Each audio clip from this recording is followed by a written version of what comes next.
Welcome to a meeting of the Hunterdon Central Regional High School Board of Education. Please be advised that this and all meetings of the board are open to the public and media, consistent with the Open Public Meetings Act, NJSA 10:4-6, and that advance notice required therein has been provided.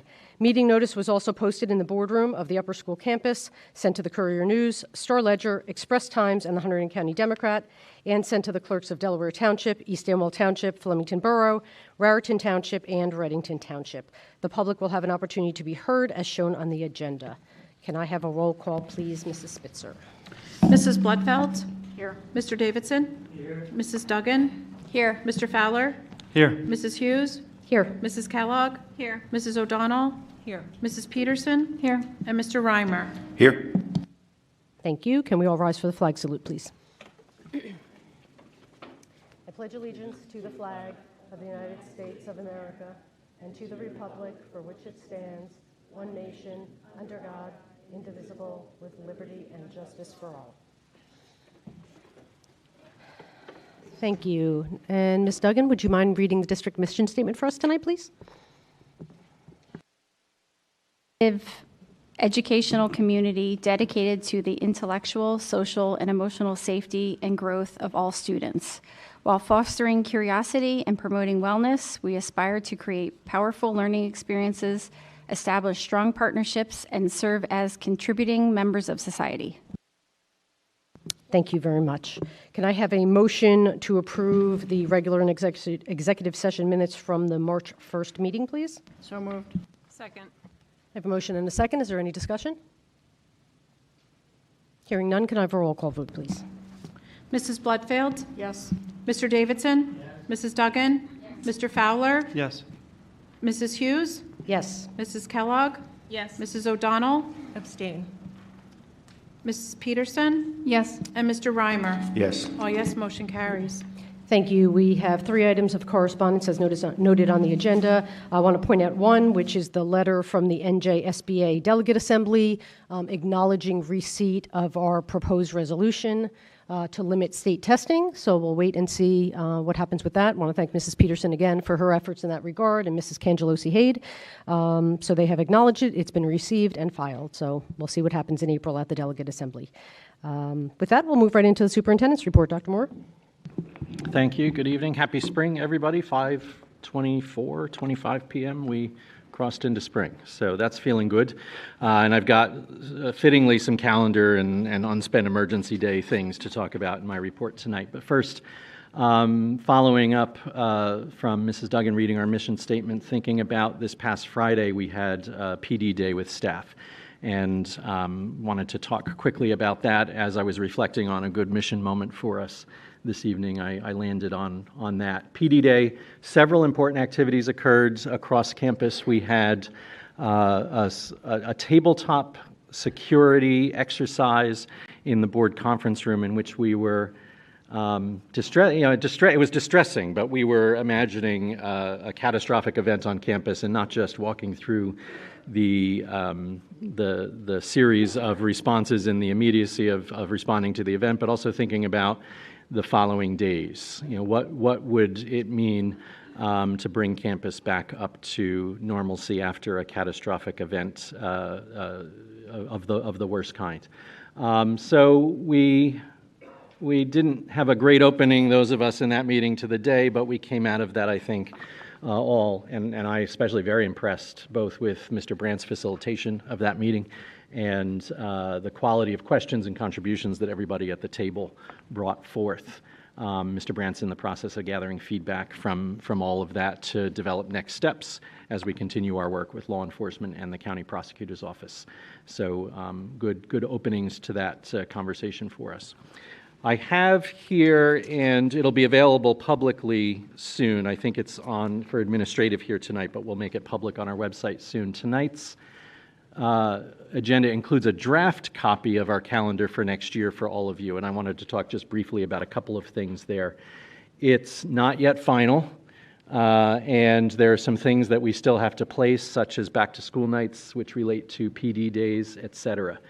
We're working with a few interests to determine the best placement for things like back-to-school nights. That includes some examination with the K-8s as well, so that we're not conflicting with their back-to-school nights.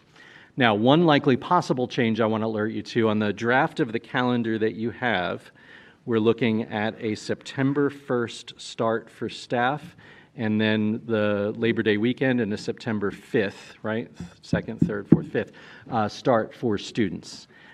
Depending on how the calendar shapes up, we may be moving to a September 5th start for staff with a September 6th start for students. There's sort of a day in play.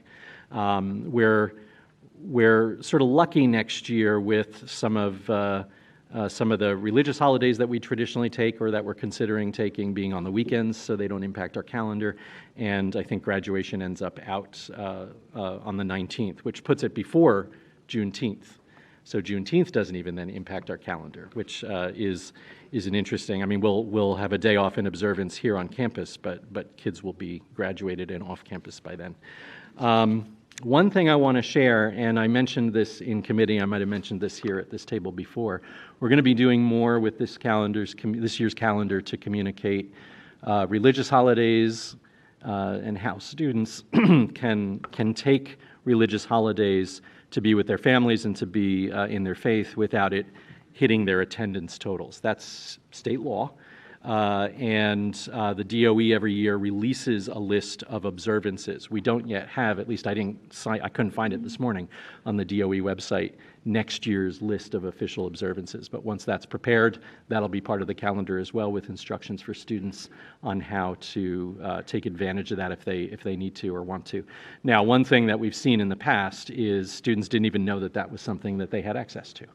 So putting it in the calendar, communicating it will help, I think, get the word out that that is something that they have access to through both attendance law and attendance policy.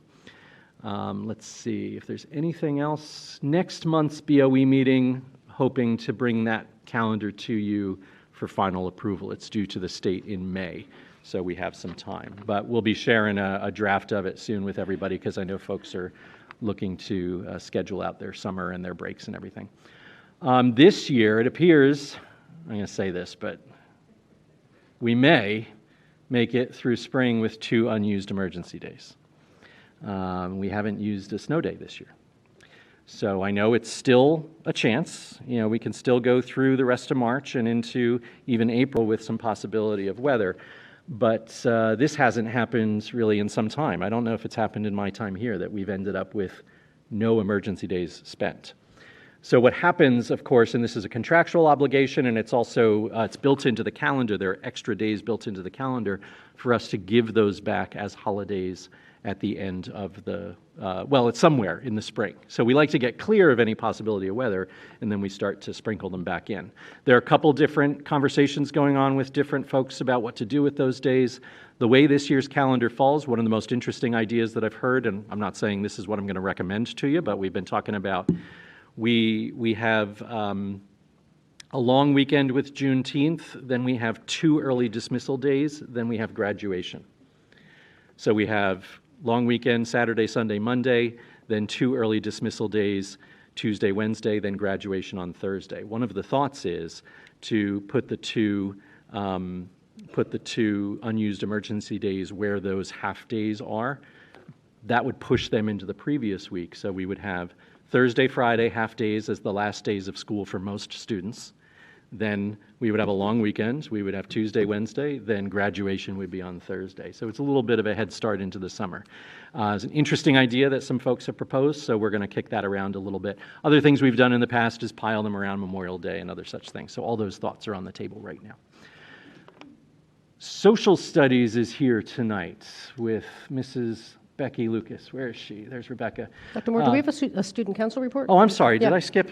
I'm sorry. Yep. Becky, sit down. Laurel, come on up. I'm sorry. Sorry, I Laurel. saw Laurel sitting Laurel's in the corner here. I'm so sorry. patiently.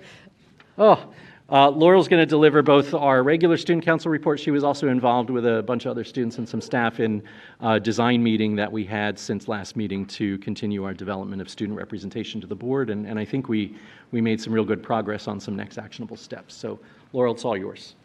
Good evening. This month we had a lot going on, so just bear with me. The musical Cinderella took place from March 2nd to 4th. Each night of the show, the Soldier Support Club advertised a silent auction raffle. On March 7th, the Shannon Daly Memorial Basketball Game was held in the field house. Both Hunterdon Central and Reddington teachers faced off against the Harlem Wizards for a fun evening. Students demonstrating proficiency in a second language who received the Seal by Literacy were celebrated in the auditorium on March 9th. Representing Hunterdon Central, Austin Nace was recognized as a Hunterdon County Unsung Hero on March 16th. The Spanish Honor Society had a Pulsera fundraiser throughout the beginning of the month. Pulseras are bracelets crafted by artists in Central America and help support art education around the globe. Global Outreach Club held a food drive over the last month to donate to the Flemington Food Pantry. During the activity block of state testing, the club collected all of the items to donate. The Young Woman in STEM Club attended a conference at the Princeton Plasma Physics Lab on March 16th. The event introduced scientists and engineers to the wide breadth of careers available to them in the future. Robotics Team 3637 participated in a regional competition on March 4th and 5th, scoring 10th out of 34 teams. The team was an alliance captain for the playoff matches and won an imagery award. This award celebrates the attractiveness in engineering and outstanding visual aesthetic integration of machine and team appearance.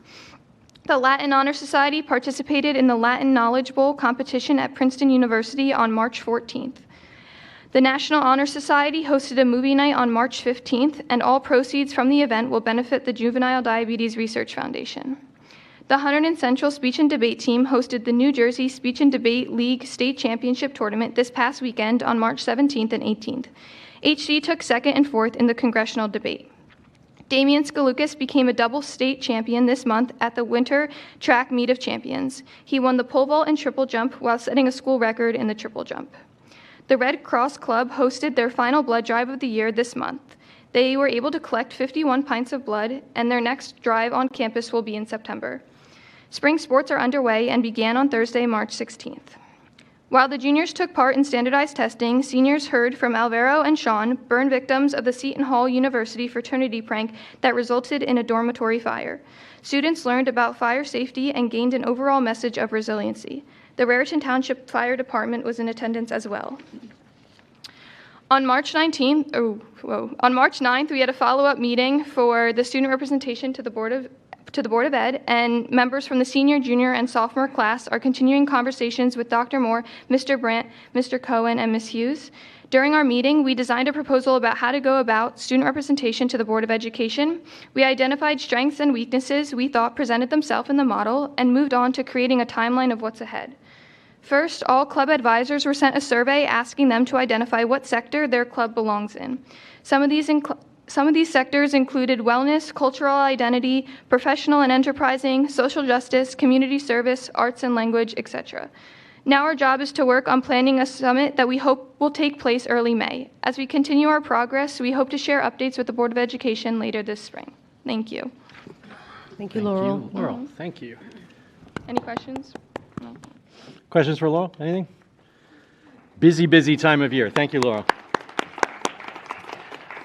We're in a place to begin to pilot that the representation sectors idea that we've talked about, bringing our student clubs and other activities together to sort of share some resources, share contacts with the community, and provide for sort of better platforms for sharing feedback out to student council, to the administration, and to the board. So that's sort of the design that we developed as we were looking at how to make student representation of the board a bit more structured and a bit more lively than the simple sort of compliance with the law piece of it.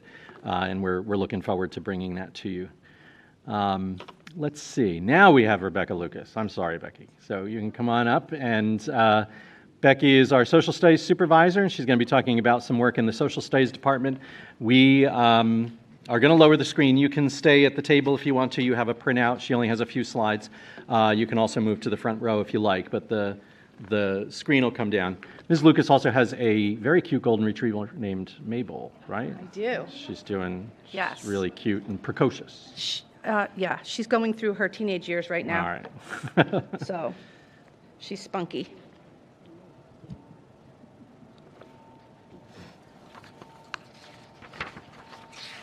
Just to let us know when you're switching slides so that we can follow along. Sure.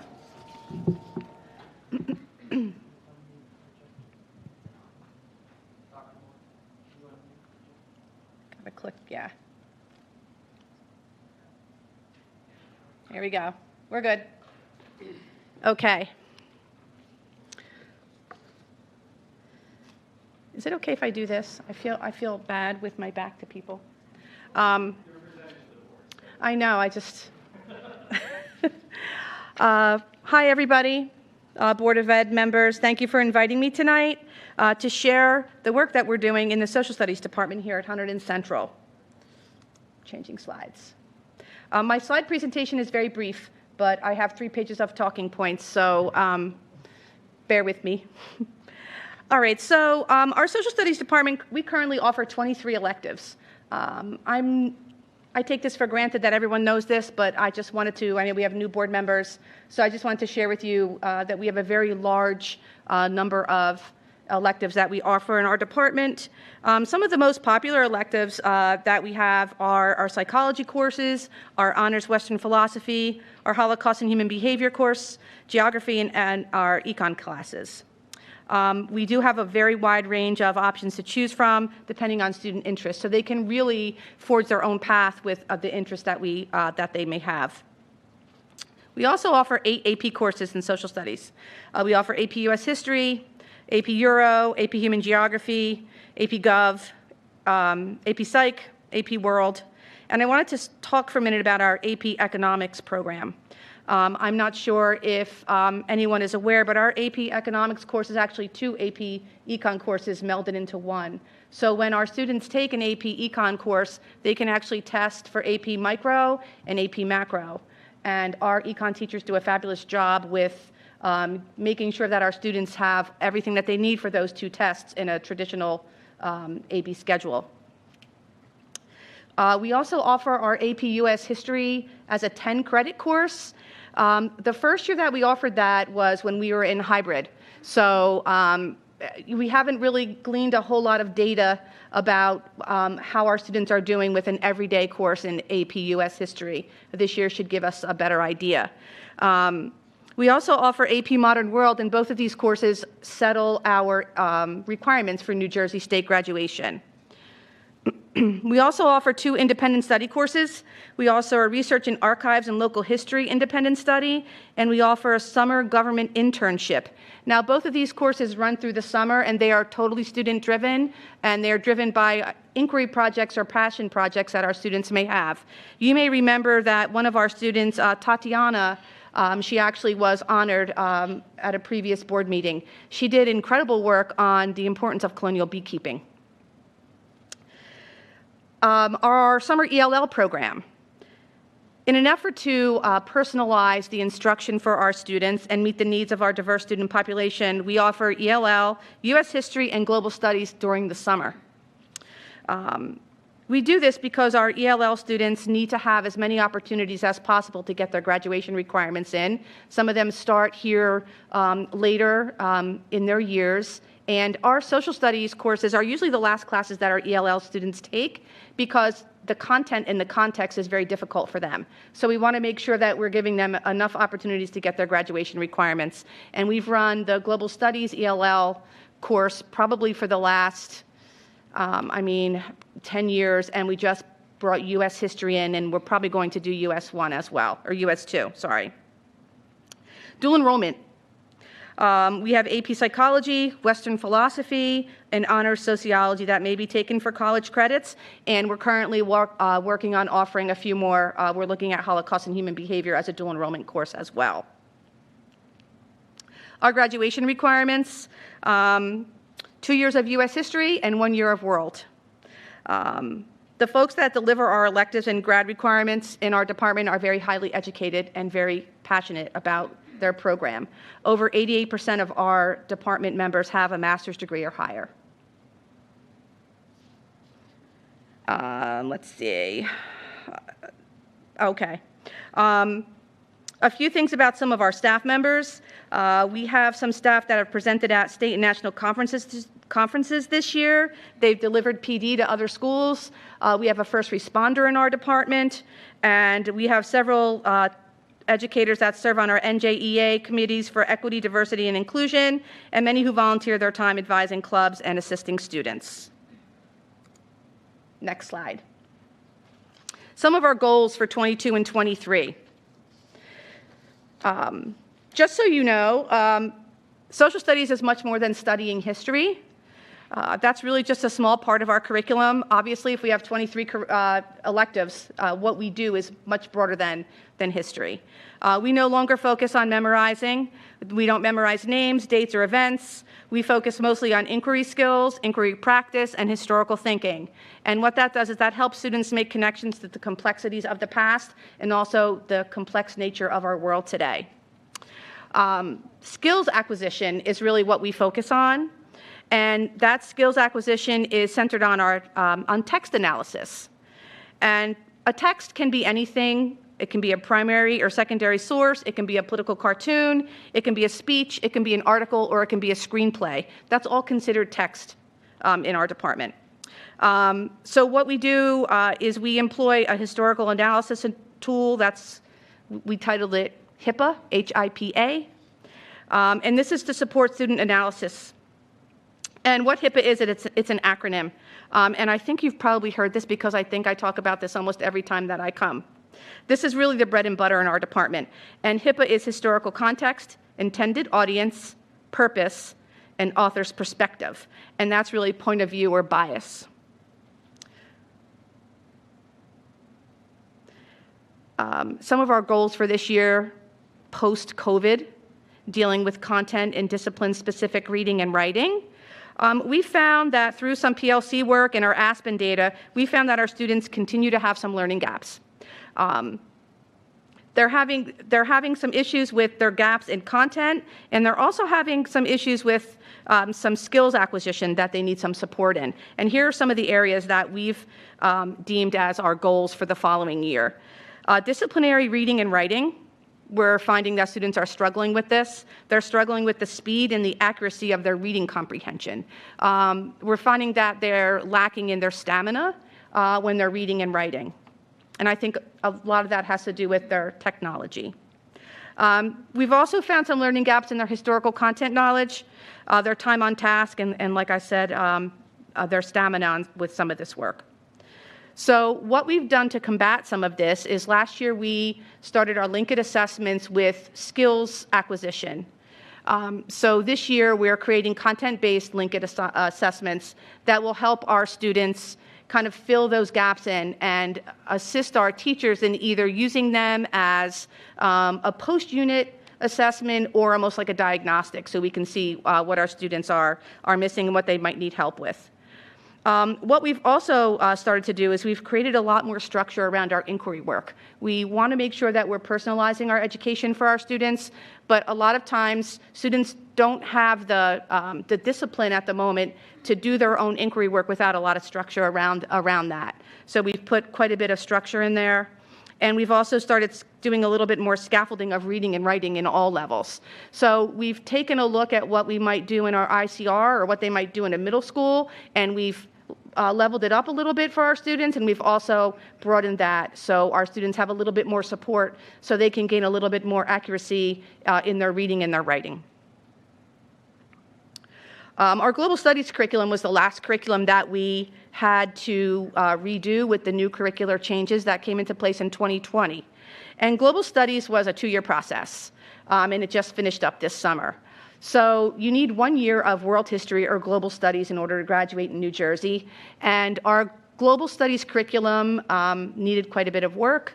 So one of our goals for the past year was to create a global studies curriculum that was a true globally based program. So we've taken an older course that used to run in the department before my time that dealt a lot with culture, and we've put some of the more culture-based student learning objectives into our new program. So we talk a little bit more now about the global world instead of just a Eurocentric type of focus. So we will students look at anywhere, the dynasties of South Asia, Islamic caliphates, state building in Africa, as well as the Americas and Europe. This was something that we used to do informally, but we've really made it a formal process and made it much more intentional by placing that into the curriculum. And my final slide deals with the curriculum as a whole and our voices in the state mandates that we abide by in the department. So what we've done in the social studies department is we've worked very hard to make sure that all students have an opportunity to see themselves in our curriculum. We haven't taken away any American voices. Instead, we've added voices to create a richer, more inclusive program. And I have some examples of that I'd like to share with you. They're very brief. In US 1, our students study Reconstruction, which a lot of times was glanced over by teachers teaching a survey course. So what we've done is we've taken a look at the period after the Civil War, and we've centered that on the newly emancipated Black Americans. For many, many years, Reconstruction was looked at through like a Northerner or through just a white perspective. So we've broadened that. We've also looked at adding activities that focus on women and underrepresented folks that are also American. For example, our students have done some research on women who fought in the Civil War, and they hid themselves. They dressed as men in order to fight for our country. And there's a lot of historical research on how these women helped move the women's rights movement forward. So we focused on some of that type of work. We've also created a global studies inquiry project, and Jessica and myself saw the end result of that last week, that it used to focus on the Renaissance and the Reformation and the Enlightenment, which are very much based in Europe traditionally. But what we've done is we've encouraged our students to take a look at those revolutions and trace their threads back into the rest of the world. And for our New Jersey state mandates, we've included all the mandates that we have in the state. And our newest one is AAPI, Asian Americans and Pacific Islanders, and we are now currently adding that voice to our curriculum. And last month we had a presentation from the Immigrant History Initiative that came and gave us, our teachers, some workshop time on some new types of lessons and work that we could add to our activities for our curriculum to broaden it in that way as well. So that's all that I have for you tonight. So if you have any questions, I'd be very happy to answer them. I actually have a question, if that's all right. Sure. I was wondering if, for the 3 courses that are required for graduation, Yeah. is there any kind of assessment that is gone like across those courses, just to kind of see how students are doing year to year or what gaps might be there? Aside from the link, and I know that's kind of a personalized thing, but it's one of the core subjects. I know we do a lot of too much testing maybe, but right. Okay. is there anything that really kind of, that the social studies department uses to see if there's anyone, kind of anything falling through the gaps? Sure. We have common unit summatives that every teacher is required to do. A lot of times what we'll do is if it's a unit summative and it's skills-based, it'll be a skills-based summative. So as long as the students are assessed on those skills, but now, like I said, with some of the lack in content, we're adding some more content-based assessments as well. So, but we have 4 units in each US 1, US 2, and Global, and they have common summative assessments. Yes. Just want to thank you for what, as a former social studies teacher, right? So it always struck me that social studies and health and PE were the 2 most sort of highly and specifically regulated in terms of content through code and even statute in some cases. So it's not just the standards that are produced, but also the specific mandates that come from the various commissions and all the other things. And so I am always sort of grateful for the expertise in our social studies department for making sense of that into a cohesive kind of it's always plan fun for kids. when they add really another difficult. one. Yeah. Yeah, so excellent stuff. Thank you. Thank you. Okay. Can I disconnect? Yes, please. Yeah, and if I could just, thank you. Thank you so much for all of that information.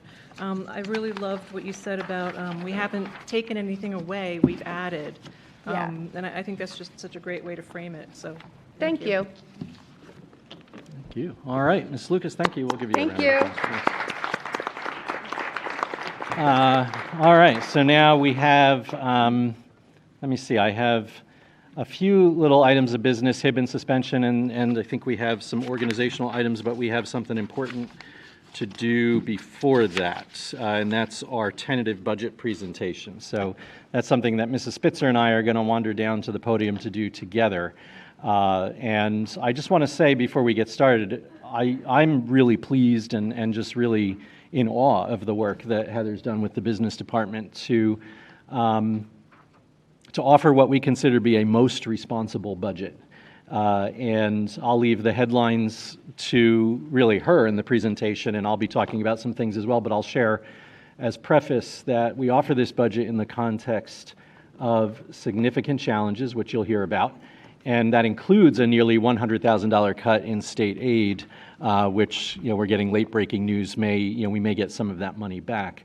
But I'll head up there with Mrs. Spitzer. We'll tell the whole story. So you can plug in, and I just want to bring my computer over for the next.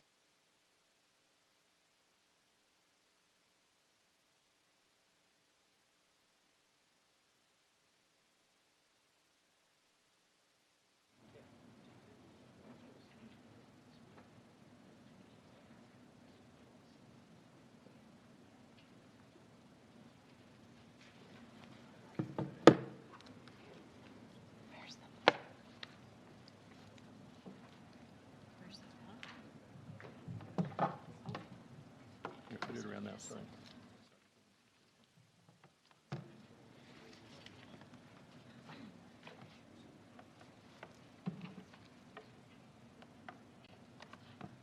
Nicely done.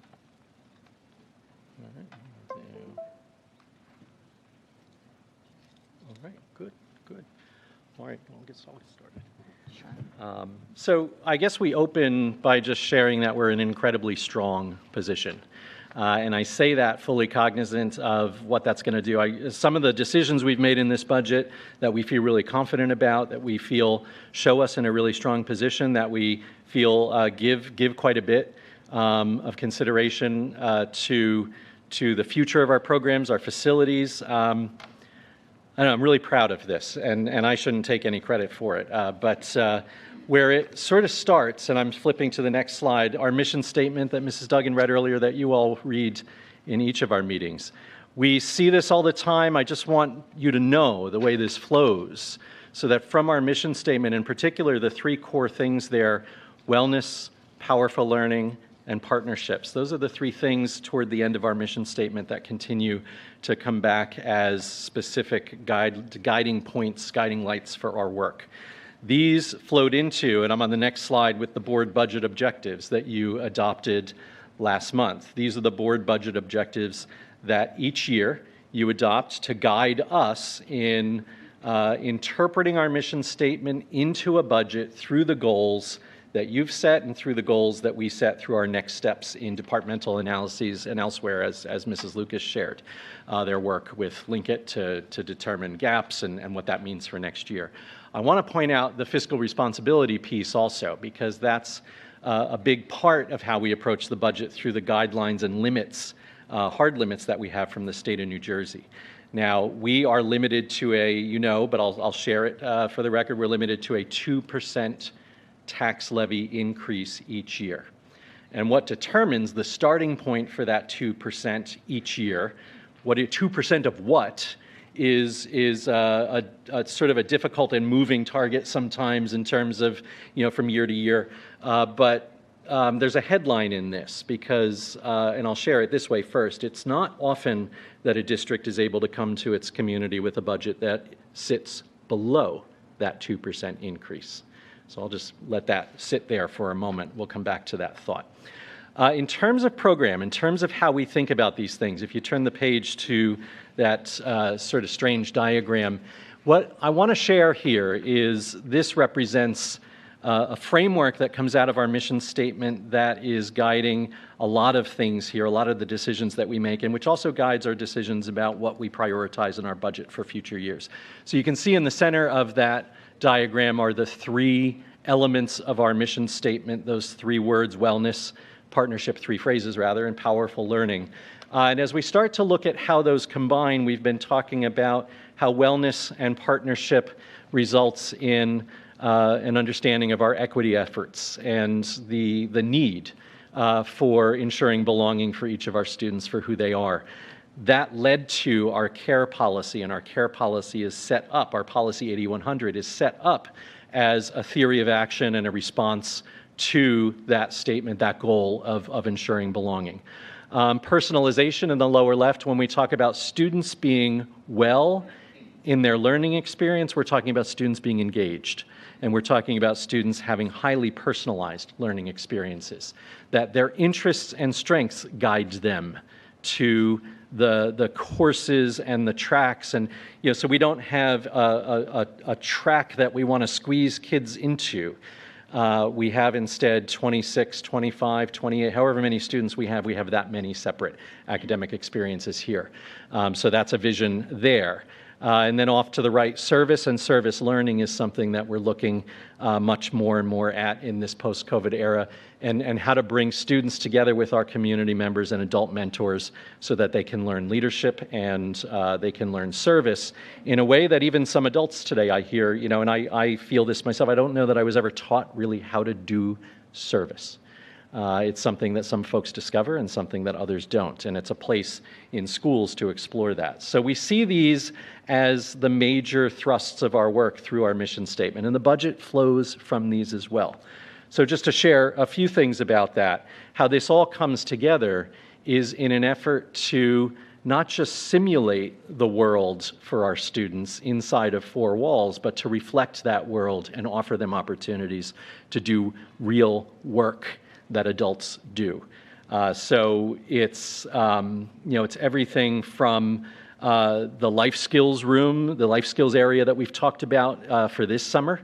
That's out of this year's budget, correct? The life skills area that we're building for our special education department, on up through efforts that we have to, in future budgets and in the long-range facilities plan, build out a cutting-edge industry sort of standard's not the right word, but a computer science lab and space that mimics what folks use in industry, with the appropriate sort of meeting spaces, the appropriate technological considerations, all of that. Our IMC is a good example of this. Our IMC is a place that was designed for those kinds of learning experiences to be experimented with and then pushed out into other areas of campus. So our budgets moving forward on the instructional side show us sort of looking at classrooms and thinking about different ways to organize them.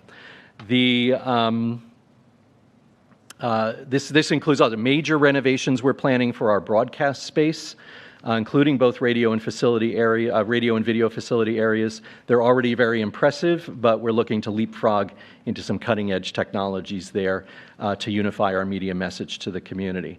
In addition, as I mentioned earlier, need for flexible work spaces like we see in the IMC, that's proven itself really valuable there, creating those spaces elsewhere on campus. Also spaces for individualized work, study areas, et cetera, the areas that can support the organic work of students. Some of this takes us outdoors. Some of this takes us to thinking about gardens. We have a gardening pilot project that's coming up this spring for one of our programs that I hope will bring us to a more permanent facilities project down the road. Also looking at some improvements outside in this and future budgets to allow us to create gathering spaces, presentation spaces, festival spaces, et cetera, outside. The area I think of most is that area between the IMC and the music building.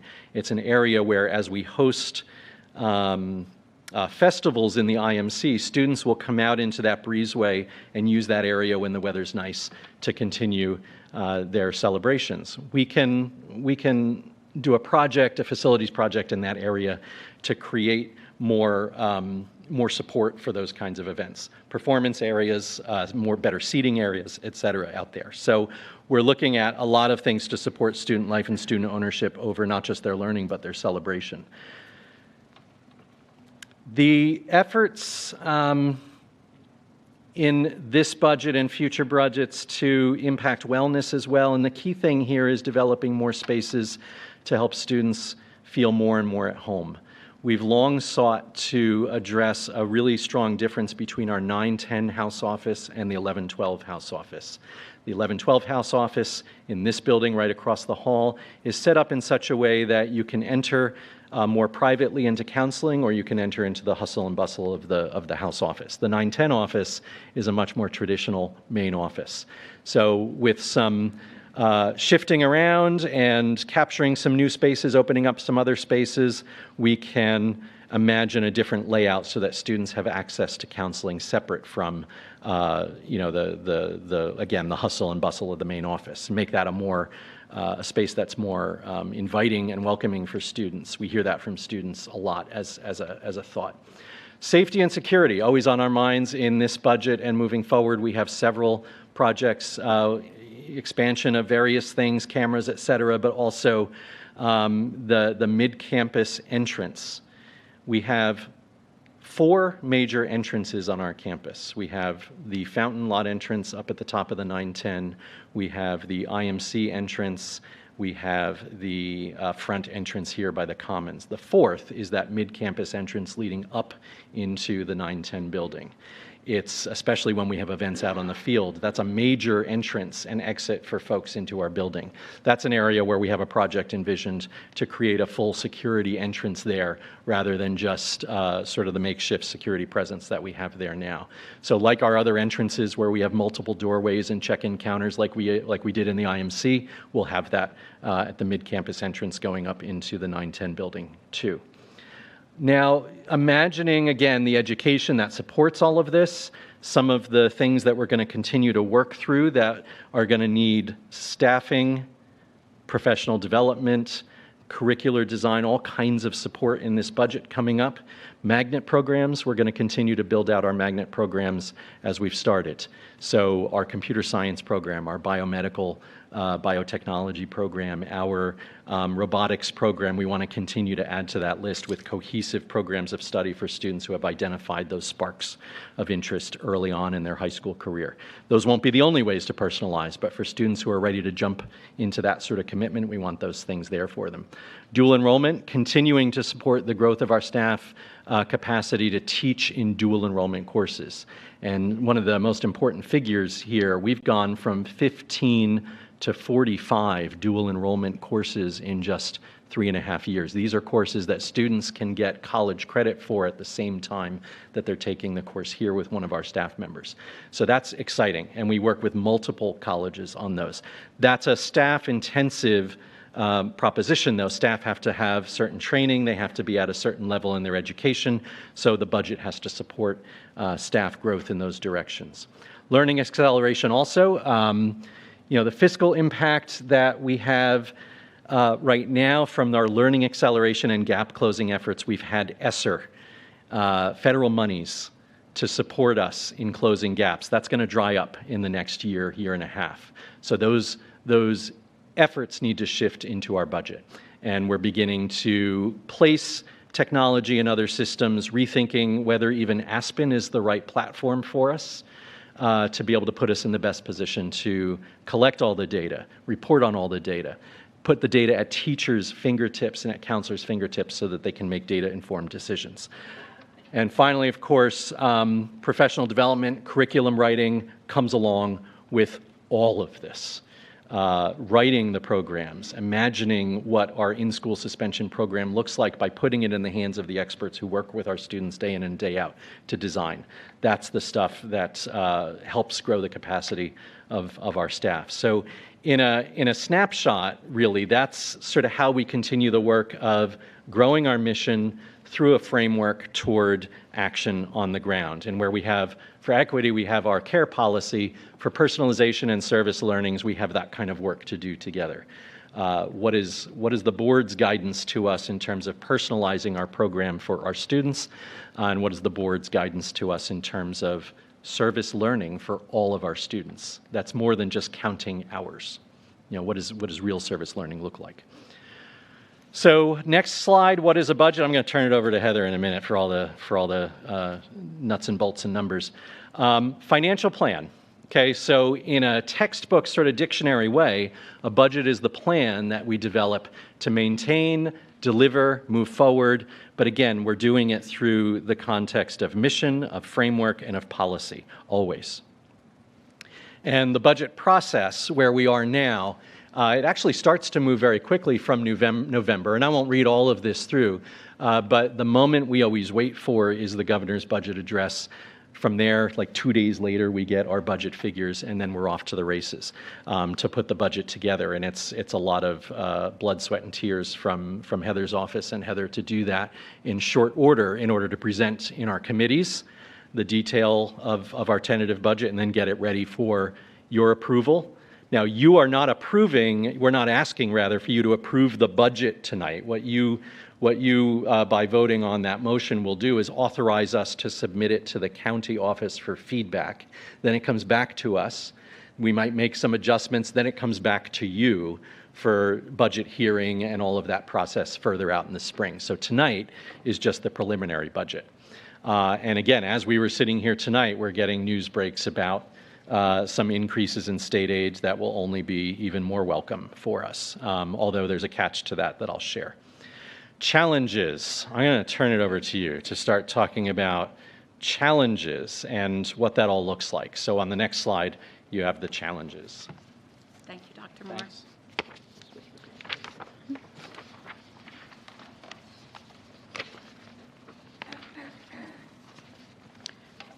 So anytime we start to do a budget, there's always challenges. Most of the time, they're very consistent. Some years, we get some curveballs. This year, we got some curveballs, but nothing that we aren't experiencing in our own lives, right? State aid cuts are continuing. We are down approximately $100,000 year over year. We made out very well with only being down $100,000 year over year. We have continued declining enrollment. I do have more details to follow on that. Staffing vacancies, you hear throughout the state of New Jersey and a lot of the country where staffing vacancies are getting harder and harder to fill with qualified individuals at the level that we expect them to be at. So although we've been successful so far in filling our open positions, there's been a lot of competition and a lot of a need in that area that we've seen changing continually as we go forward. And we'll continue to see the same thing, it looks like, going next year. Again, the next special education, we have out-of-district students, as we have each year. This happens to be a very large incoming 9th grade class, so we do have about 7 additional students that are coming into district that are out-of-district placement. Our child study team does a phenomenal job working with those families to get them where they need to be, so they will continue to do that. But at this point, we take them where they come in from the 8th grade level. In addition to that, the challenge that we have there, and this is the toughest year for that if we're forecasting into the future, which we always look, when we do a budget, we don't just look at the current year, we look 3-4 years out. And I know I drive people crazy. I go, okay, but this year we don't have as many graduating students out of that group. However, next year, hopefully, we'll be in a much better position. We have some graduating students, and we're hopeful that the 8th grade population coming in will give us a little relief there.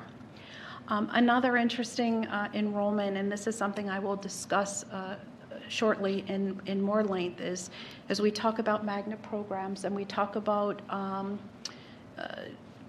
programs that are offered at the Polytech. Sadly, we're losing students to those programs, and that doesn't only help. It isn't only impactful from a financial perspective in terms of we pay tuition for those students, we transport those students, but they also don't count in our enrollment, which has a whole other impact and how it impacts the district. And this is something that we really need to start to petition our legislature for lack of a better word, to look at the funding formula and see how these students are actually funded, because we kind of get hit on many levels. And as these programs continue to grow, it's not going to get any easier. Our utility costs have increased year over year. Well, actually, that's a 2-year change of about 46% in the last 2 years. We're all feeling that at home as well. The school isn't any different, sadly. Property and casualty insurance is projected to go up 18%. Cyber insurance, as we all know, has become a big risk in all of our lives. It is too here at the school. That's up about 30% year over year. Transportation is a whole other animal, as you've heard. You see the buses all over the place with the big signs saying, "Come work for us, please." We're not only struggling hiring district drivers, but we do have a balance of district drivers as well as contracted routes, and the contractors are also struggling to hire those drivers as well. So what's happening is when we're opening our bids are opening at least 35%, 30 to 40% higher than we were currently paying. And the trick there is contractors, we could have routes that are in place and are renewed every year, but there are no guarantee for it to be renewed. This year, the contractor has told us he's not renewing 17 of our buses. 17 buses for us is 47 routes because we double and triple tier them. So when we're paying, $30,000, $35,000 per route, those routes on a double now are going to $47,000, $47,500. So that's been a big adjustment in our budget as well. Fuel costs are up. God bless you. Fuel costs are up. We all gas up our cars. We're gassing up our buses as well. Vehicle costs, this is really interesting. We're challenged in not only the cost of the new vehicles. We do have a replacement plan. We typically replace 3 54-passenger buses and a couple of vans each year, and we cycle them out. You're only allowed to have them for a certain number of years and/or mileage, whichever comes first. We're challenged in the sense that the costs of the new vehicles are up $30,000, $40,000 per bus. Not only that, that's just the chassis. If you can get the engine, those are up substantially as well. We are currently still waiting for the buses we ordered last spring. They have not come in yet. So these are just continuing to snowball as we continue to go forward. We'll talk more about employee benefits and how that flows through the budget. Chapter 44 is another detailed slide we'll talk about and how that's impacted our budget. It's a law that was put into effect in July 1st, 2020. And Dr. Moore talked briefly about the expiration of ESSER grants, and it's helping us in this year's budget because we're still able to fund some of the great programs that we've started, but as those programs continue to grow, we'll need to fund them in our local budgets going forward as those grants expire. Oops, I'm sorry, I went the wrong way. Here we go. So state aid reductions, I just talked about it in the previous slide.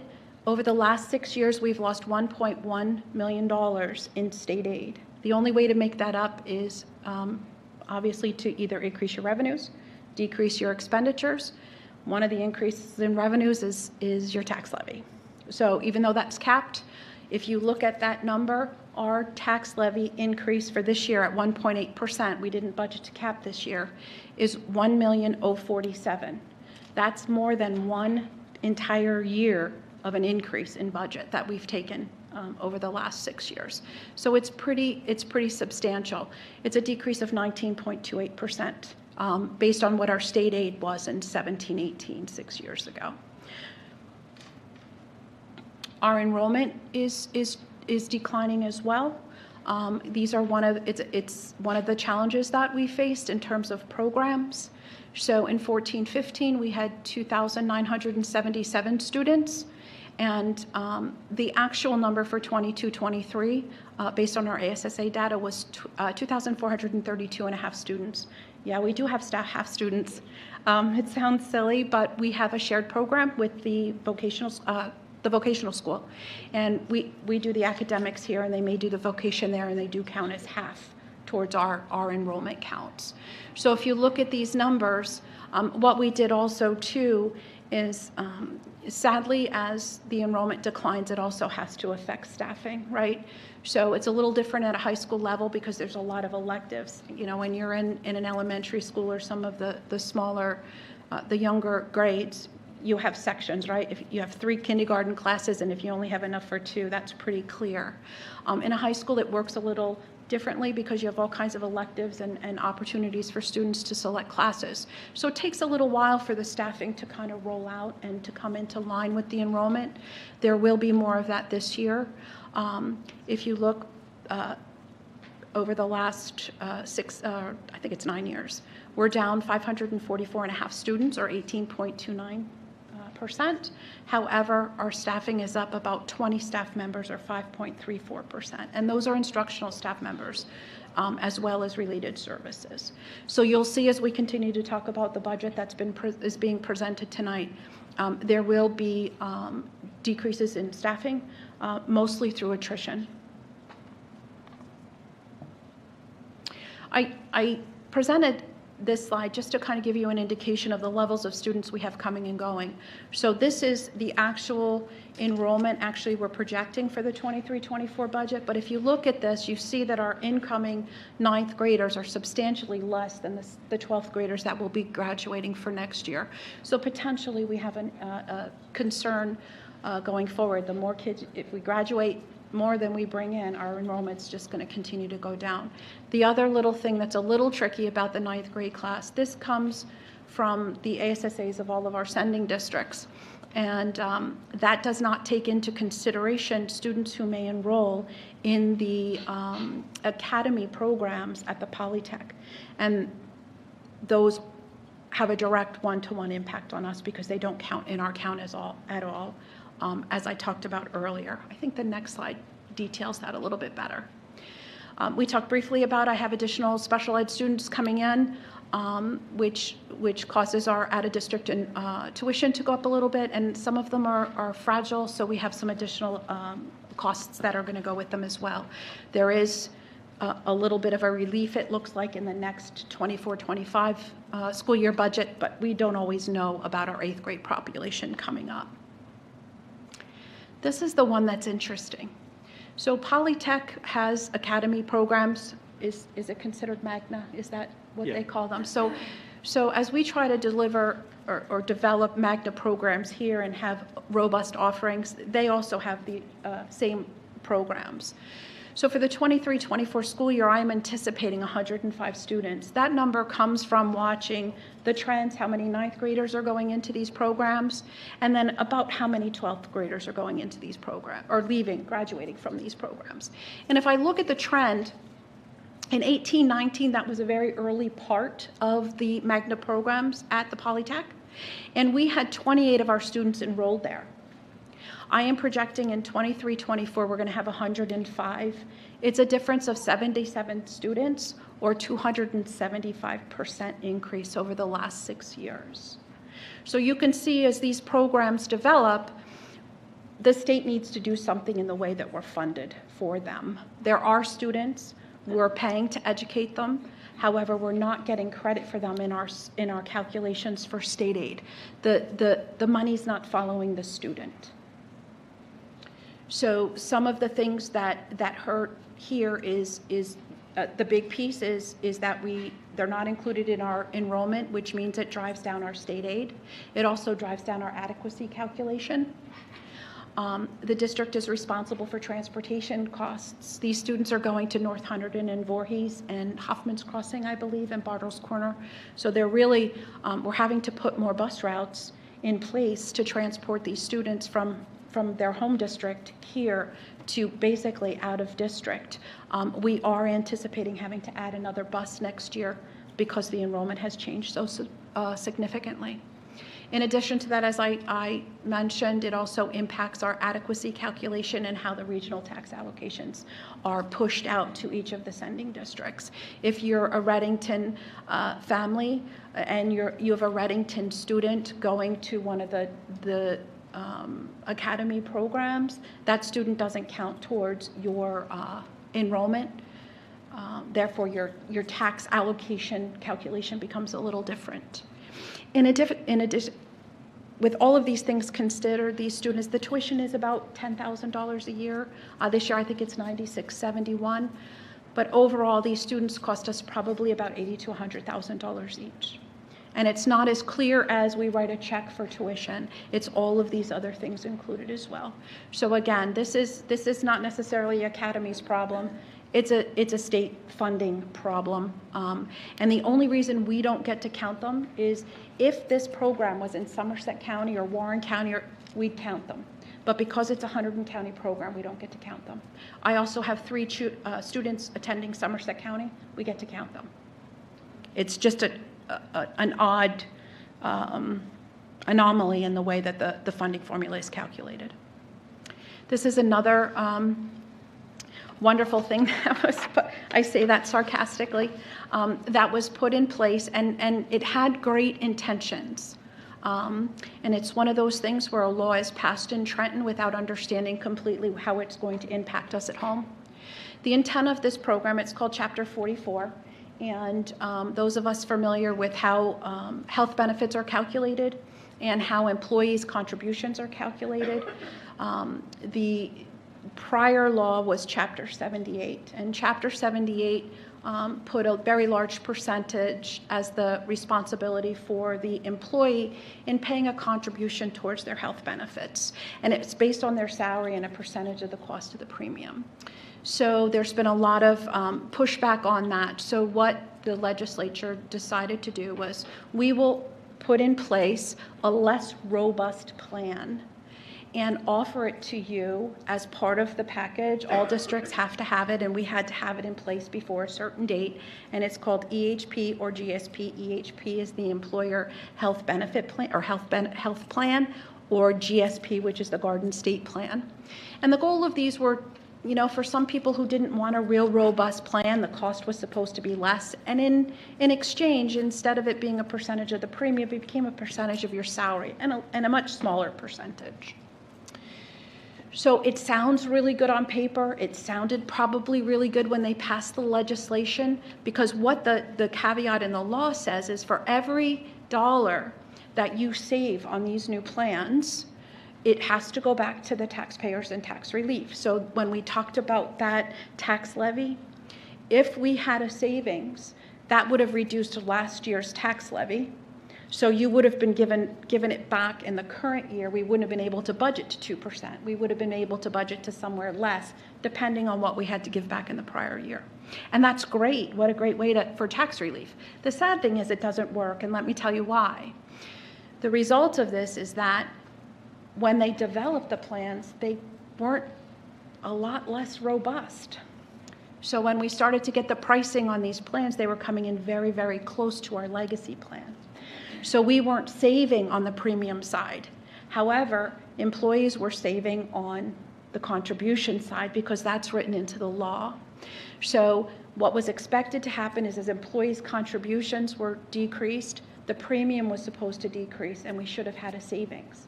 It just didn't work that way. It's a 7-year law that's in place. Each year we go through a calculation to determine year over year what our savings / loss is. This year we lost 167,367. So not only didn't you get a savings, it cost the taxpayers another almost $170,000 that we had to make up in this budget. So this is one of those fluky things that we're working through. It went into effect 7/1/20. And the additional thing is new employees in the districts don't get a choice. They have to go into these plans. So as employees retire and move out of the legacy plans in the Chapter 78, new employees are coming into these plans, and again, the premium far exceeds what we're getting in contribution. So we're having to make big adjustments for that. It went in 7/1/23, so we're in year 3 of a 7-year law. Am I talking too long? So I just gave you all the bad news. But the good news is we didn't budget to cap. We budgeted to 1.8%. And we did that in several ways. We're all suffering inflation. The good news on that, interest rates went up. So we're making some substantial increases in our interest year over year on all of our investment. So we're able to make up some of the additional changes there. We analyze every single budget. We talk with supervisors. Our curriculum director speaks with each of the academic supervisors. We go through the curriculum and instruction budget.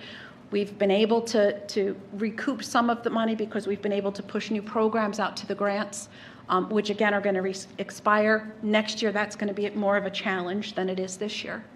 Our declining enrollment does sadly influence our staffing. We've been able to make that up mostly through attrition. So not only are you saving on salaries there, you're also saving on the health benefit side. And we have been able to, even though our health benefit costs are very costly and it's a big piece of our budget, we've been able to be very responsible in our increases year over year. And we did that by by participating in what's called a SHIF, which is basically a health insurance fund. So SHIF stands for School Health Insurance Fund.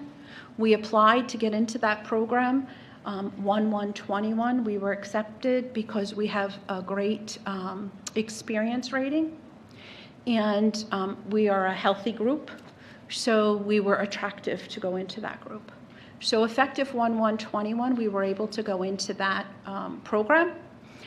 And it's it's an interesting time in the state of New Jersey. I'm sure that each of you have heard, and if you work in the public sector, if you work for a municipality or a police department, you've heard that state health benefits plans have gone up substantially year over year. For educators, and this was a negotiated rate, effective 1/1/23, the state employee health benefits plan increased 15.1%. I'm sure you've read that in the paper. You're hearing Trenton and Camden and a lot of these big places bailing out of the state health benefits, which really hurts the pool because the only people that can stay are the ones that can't get out. And that's some of the problem that they're experiencing. We projected in this budget, and I know it seems really high, but given what the market is doing, we projected a 9.5% medical increase, 7.5% for our prescriptions, and dental is flat year over year. And again, we're able to do that because we have a good experience rating and an overall healthy, robust plan. That's been able to help us to absorb some of the challenges that we've been facing.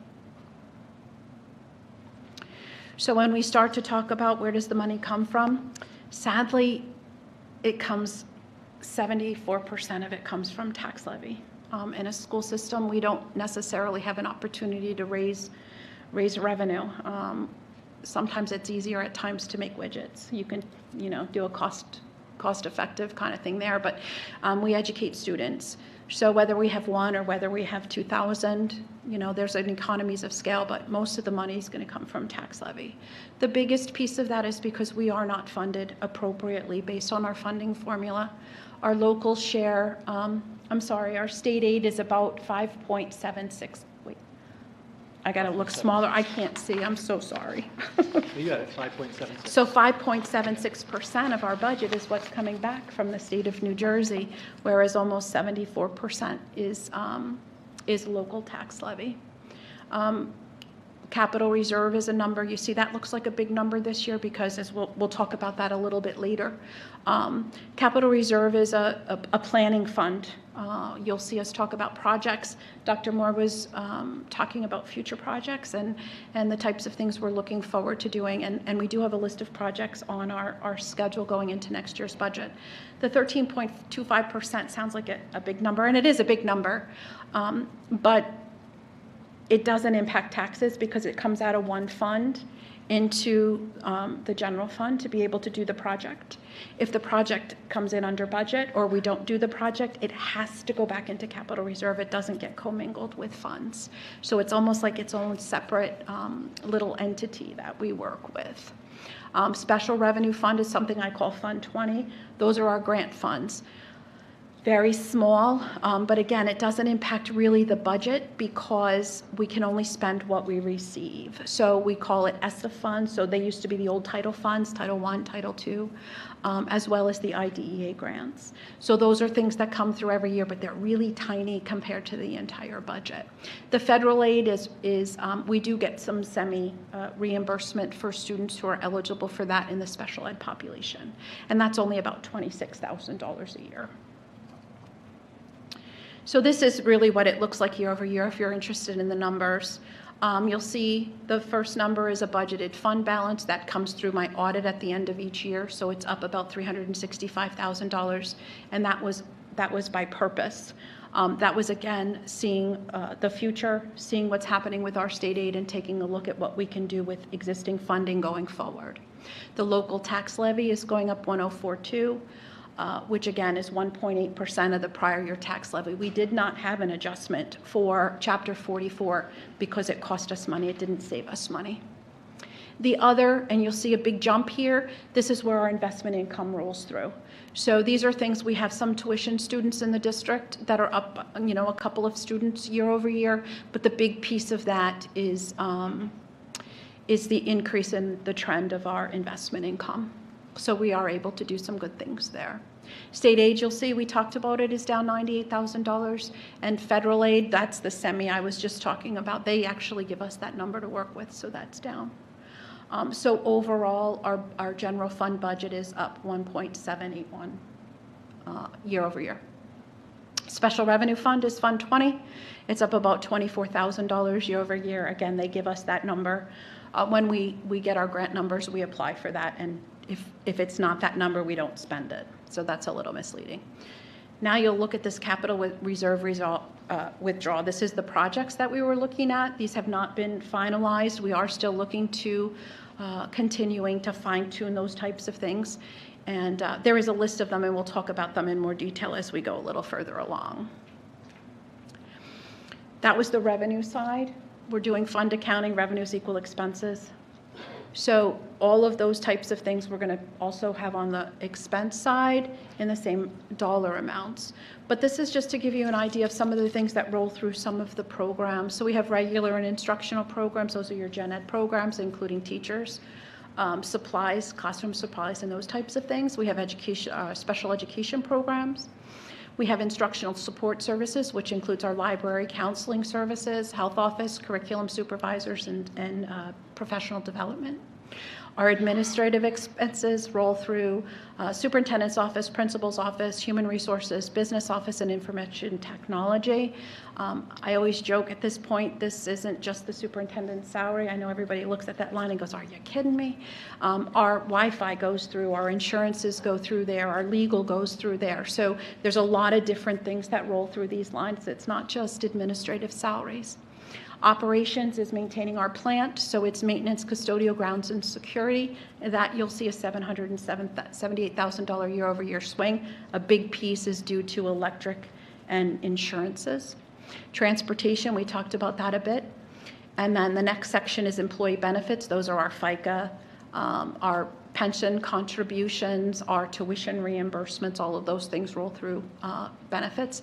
And then we have equipment, which is any asset over $2,000 needs to be amortized. So it rolls through something I call Fund 12. And then capital projects, those are the things we talked about being funded by capital reserves. Those also roll through Fund 12. This is what the pie chart looks like from the expenditure side. And I've been doing this for almost 20 years. And when I first started, I looked at this today, and I even said to Dr. Moore, I said, Gen Ed, that pie used to be so much bigger. But now you kind of you have to look at the Gen Ed, the special ed, the co-curricular and athletics, the support services, and that's pretty much our instructional area. There is an admin piece, there's an operational piece, there's transportation, benefits are getting a bigger slice. Interest, that's interest that it's silly. We record interest on capital and maintenance reserves, but we record it as an expense. I don't know why they make us do it. It's silly. Grants, again, that's the other half of the Fund 20. We had 577 on the revenue side, 577 on the expense side, and then again the 14%. Sorry, I rounded that. It was 13 something on the other, but the rounds up to 14. That's the expense side of that other. Sure.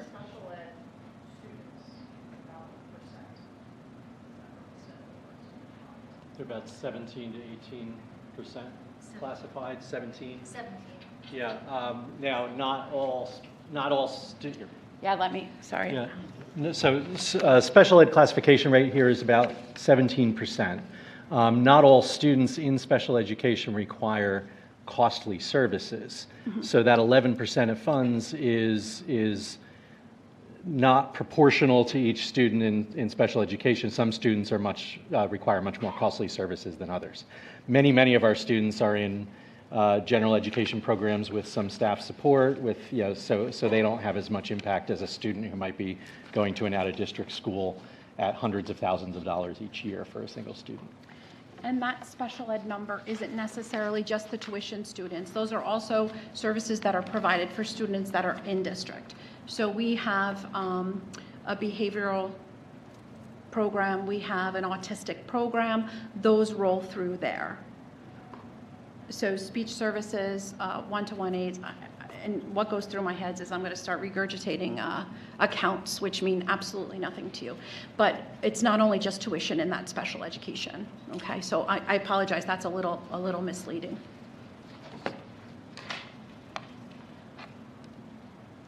And these are the numbers to support the pie chart. So our regular and instruction is down almost 200,000 year over year. And as we discussed, it's due to declining enrollment and staffing changes. So that makes sense. Special education programs are up about $290,000. That's my behavioral program. That's my autistic program. That's my speech services, one-to-one services, as well as tuition. So that kind of all rolls through that line. That's what made up the 11%. So it's a lot more than just my out-of-district placements. Instructional support services are my library, child study team guidance, nurse curriculum and staff development. Co-curricular programs, those are our clubs that we're so proud to say we have wonderful, robust programs. Our administrative expenses are, as we just discussed, they're very close year over year, about 16,000 up. Our facility maintenance and custodial, we talked about that. That's up about 778. Again, a bulk of that has to do with the insurances as well as increases in our utility costs. Employee benefits are up about 99,000 year over year, and that's because we've been able, some of it is savings due on the staff side, because benefits are being reduced if we're reducing staff. So there's some of that mix in there as to why it's not as high as you would anticipate. So overall, our operating budget is going up 1,657,607. The capital projects funds, that's the same number. That's on the other slide. No, it's not. I don't know why it's not. It should be. And then interest income, we have to book the expense. I don't know why it's an expense, but that's what the state tells us we have to do. So overall, our budget in total, revenues and expenses, is $80,138,426.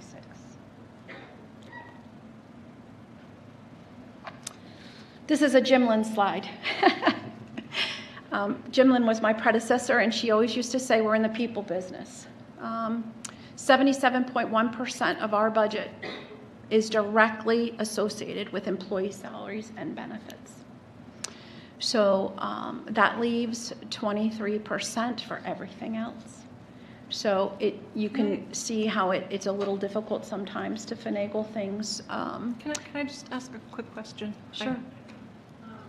In terms of the employee salaries, does that include, say, paras for? Yes. Okay, so that doesn't. That's not just English teachers. That's Okay. our paras. It includes substitutes. It includes any salary line in our budget. Okay, thank you. So it's teaching staff. It's paras. It's anyone that falls into that one student interaction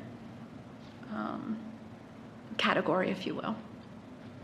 But the employee benefits don't necessarily relate directly to substitutes. They don't necessarily, depending on how long they're in the district, they don't qualify for those things. So I want to talk a little bit more about capital reserve and maintenance reserve. These are our long-term planning funds. These are ways for us when Hurricane Ida hit on my first day on the job. We lost an entire building. And because we have these planning funds, if you will, we were able to get it up and running very quickly. I didn't have to wait for special funding from the state. I was able to do a board motion to temporarily move money from maintenance reserve. I was able to get the building opened again, and I think we did it in 3 or 4 months, and we got the students back in their classroom and back into their programs. We were able to apply through FEMA to get money done. We were able to, on an emergent basis, stabilize the bridge that was risky for a while. We were able to do that all with maintenance reserve funds. And then once the project was over and we received all of our FEMA money and our insurance money, the only thing I believe we ended up putting back the entire $300,000 we were able to do. So we're in a good position to be able to have these funds, and it's unusual for school districts to be in this position. But you've had really good planners in the past and have been good stewards with the finances. This is one of the reasons why you were able to not have to go out to referendum when our bond was paid off last year. That was about a $2.1 million savings to taxpayer right off the top. You'll see that when we talk about the calculation. And the reason is because we have funding here to plan for these projects in the future. We work really hard to establish the curriculum and the programs, and then to put into place what type of facility you need in order to bring those things to fruition. And we plan to do those on a plan in the future. So that's why this is so important for the district. So we talked about capital projects. This is the $10 million project list. These are not final. I know that's a huge number. And the projects that are asterisked are eligible for ROD grants. I don't know, a ROD grant is a regular operating district grant. It's Governor Murphy just released, I can't remember the amount of money, but what happens is it's based on certain categories. And you apply for these grants and they fund a percentage of it. You just need to have your percent. Now, this is 100% of the cost of the project estimated, and these are very conservative numbers because these are, as inflation happens, contracting is a little unpredictable, although we did open some bids that we did really well on this last week that we have on the agenda for this summer. So as we go through these and start to determine whether or not these are viable projects, this will probably be adjusted prior to the public hearing at the end of the month. This is still a work in progress. And these are for things, we picked the projects for this summer because we're developing and building out our long-range facility plan. And we basically picked a lot of the projects for this summer coming up for things that were eligible for ROD grants. Roofing that is coming out of warranty that needs to be either replaced or recoded. Dr. Moore spoke about some renovations in the House office to bring some things.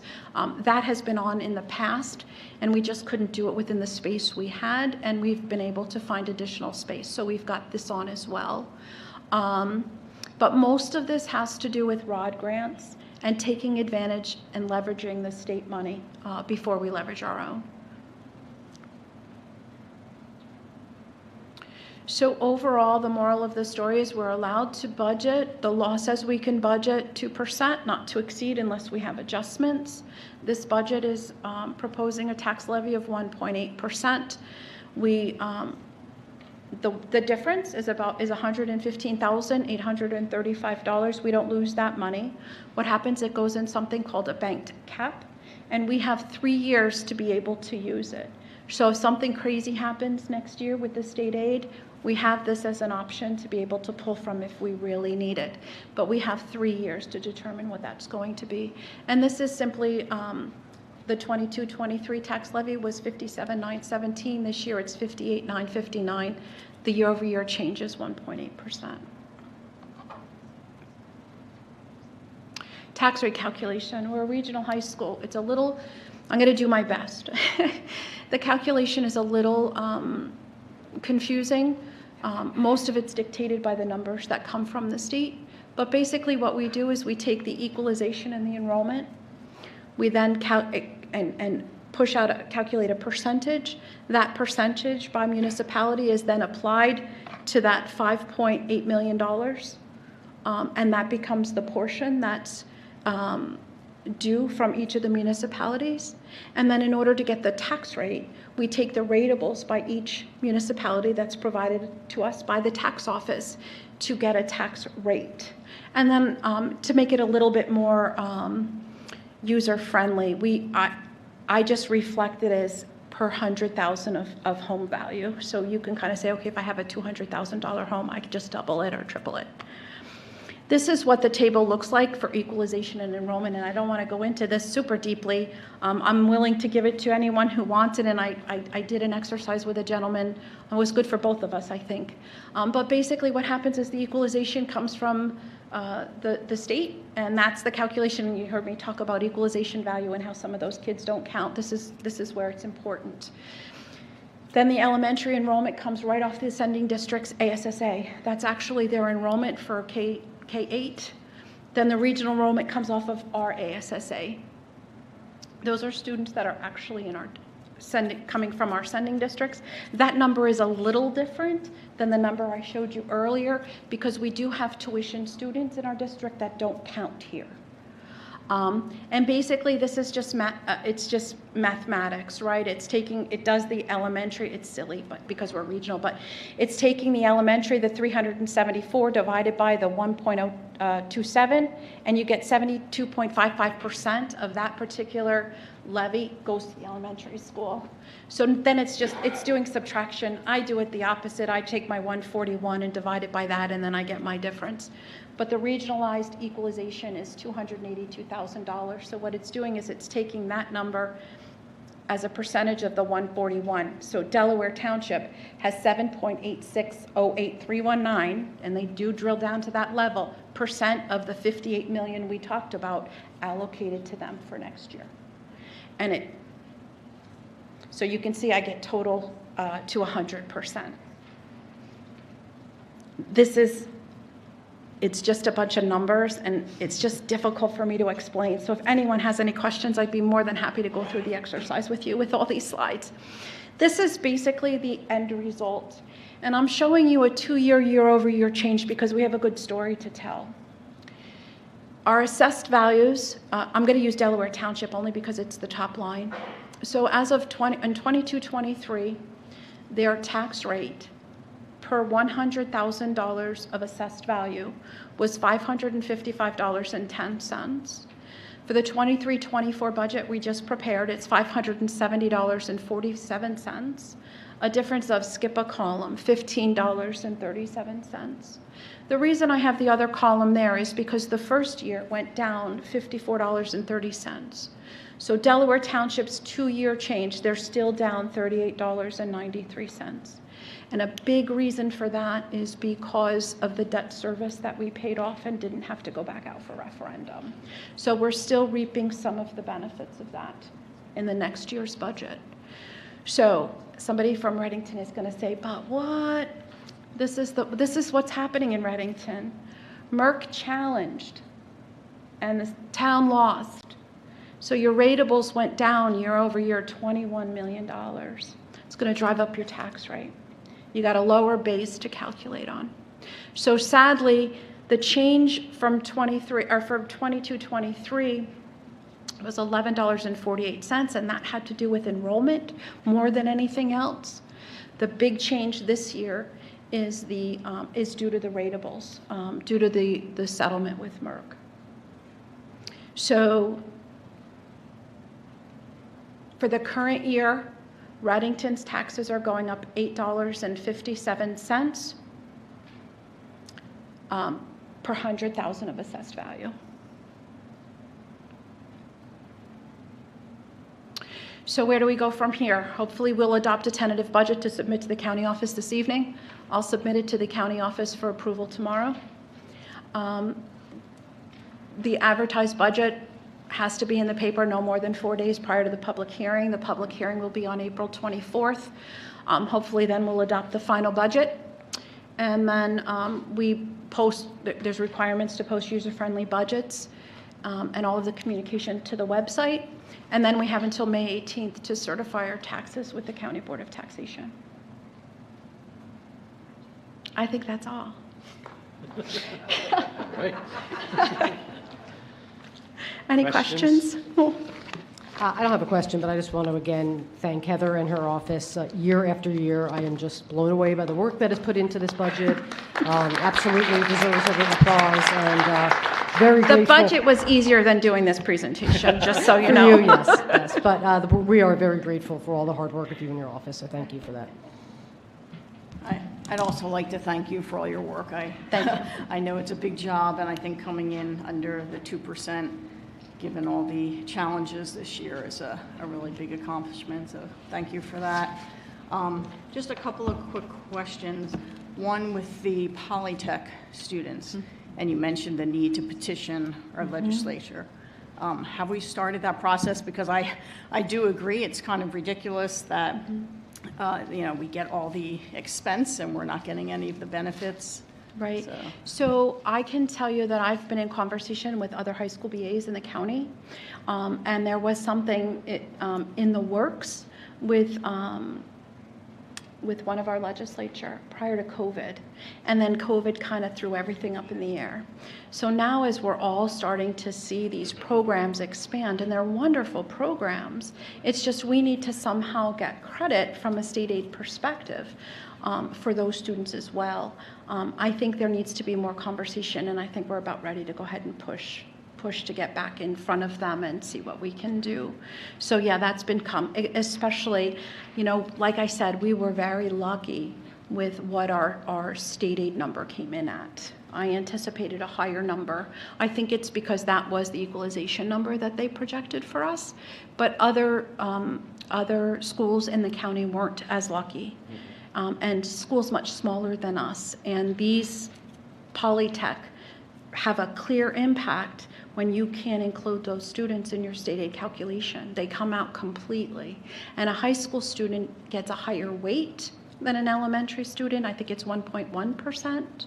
So those 105 kids are 1.1% is in addition to that. They're weighted a little differently, so we kind of lose a little more. So the calculation is very interesting, and I think it's time to have the conversation. As these programs grow and as they're building a huge facility at North Hunterdon, I mean, how many more of our students can go?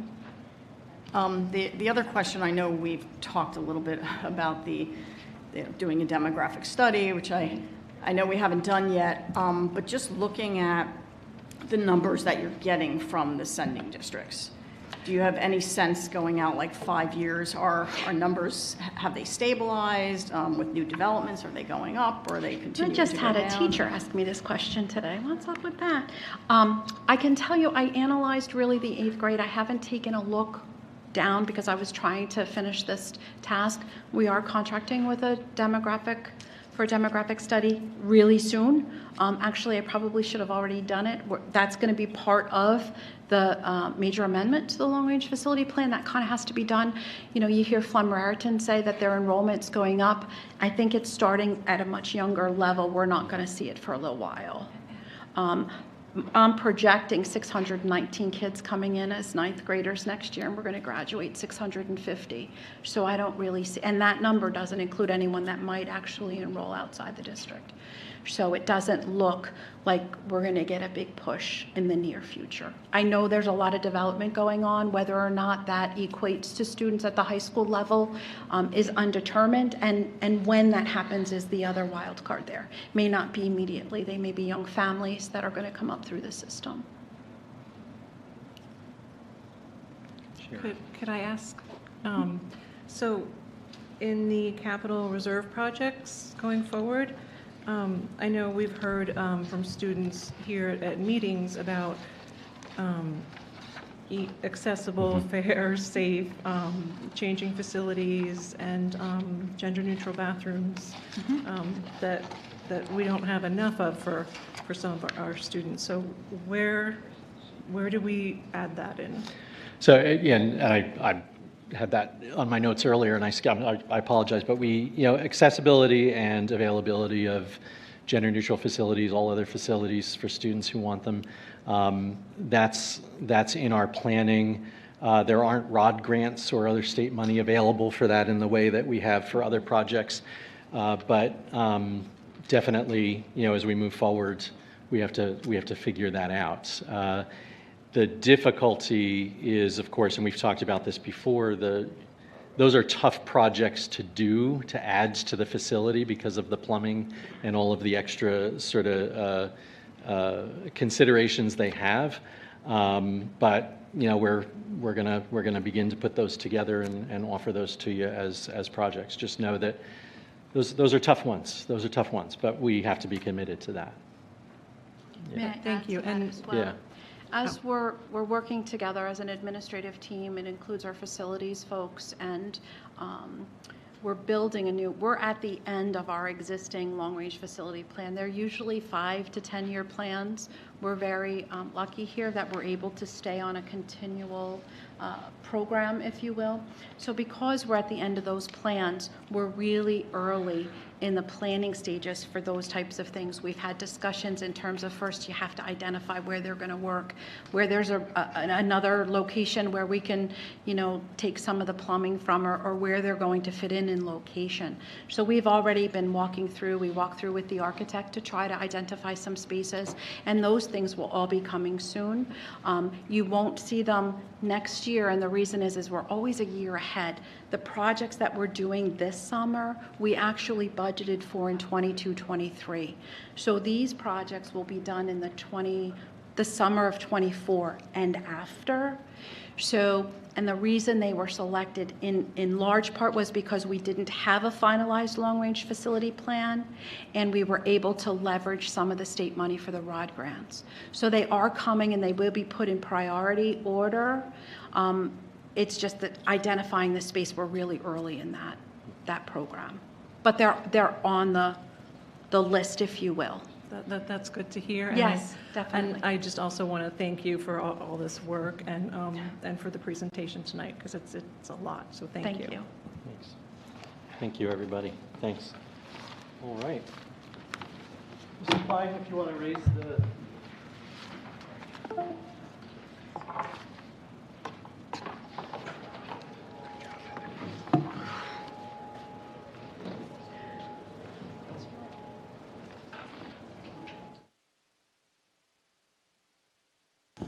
Budget, first day of spring. First day of spring. Okay. One thing I want to mention, we were just sitting here earlier, and Heather was showing me that some breaking news on continued movement in the legislature on returning some funding from those cuts. And we could, based on one of the versions we saw of that legislation, we could see a return of about $60,000 from that $98,000 cut. We've planned and developed our budget without that. We've absorbed that $98,000 cut. I don't know that it changes things for us all that much to get that back, except it does allow us to do maybe a couple of additional things. The one thing I want to share about that return, it would be coming from the property tax relief fund to give it back to schools. So that's just something to be aware of, is the money that has been sort of raised and set aside to give property tax relief at the state level would be used to give money back to schools that received some cuts this year. And like I said, we'd stand to get about $60,000 back. It doesn't come from, it's not like our taxpayers fund our $60,000, it's spread out. But it is something I want you to be aware of. Before we champion that, just know where it's coming from and what that means, in terms of sort of the shifting there. All right, so what's left on our agenda is our HIB and suspension reports. And in the organizational items, you have, after the first residence forum, you have two HIB findings to vote on. They were presented last month.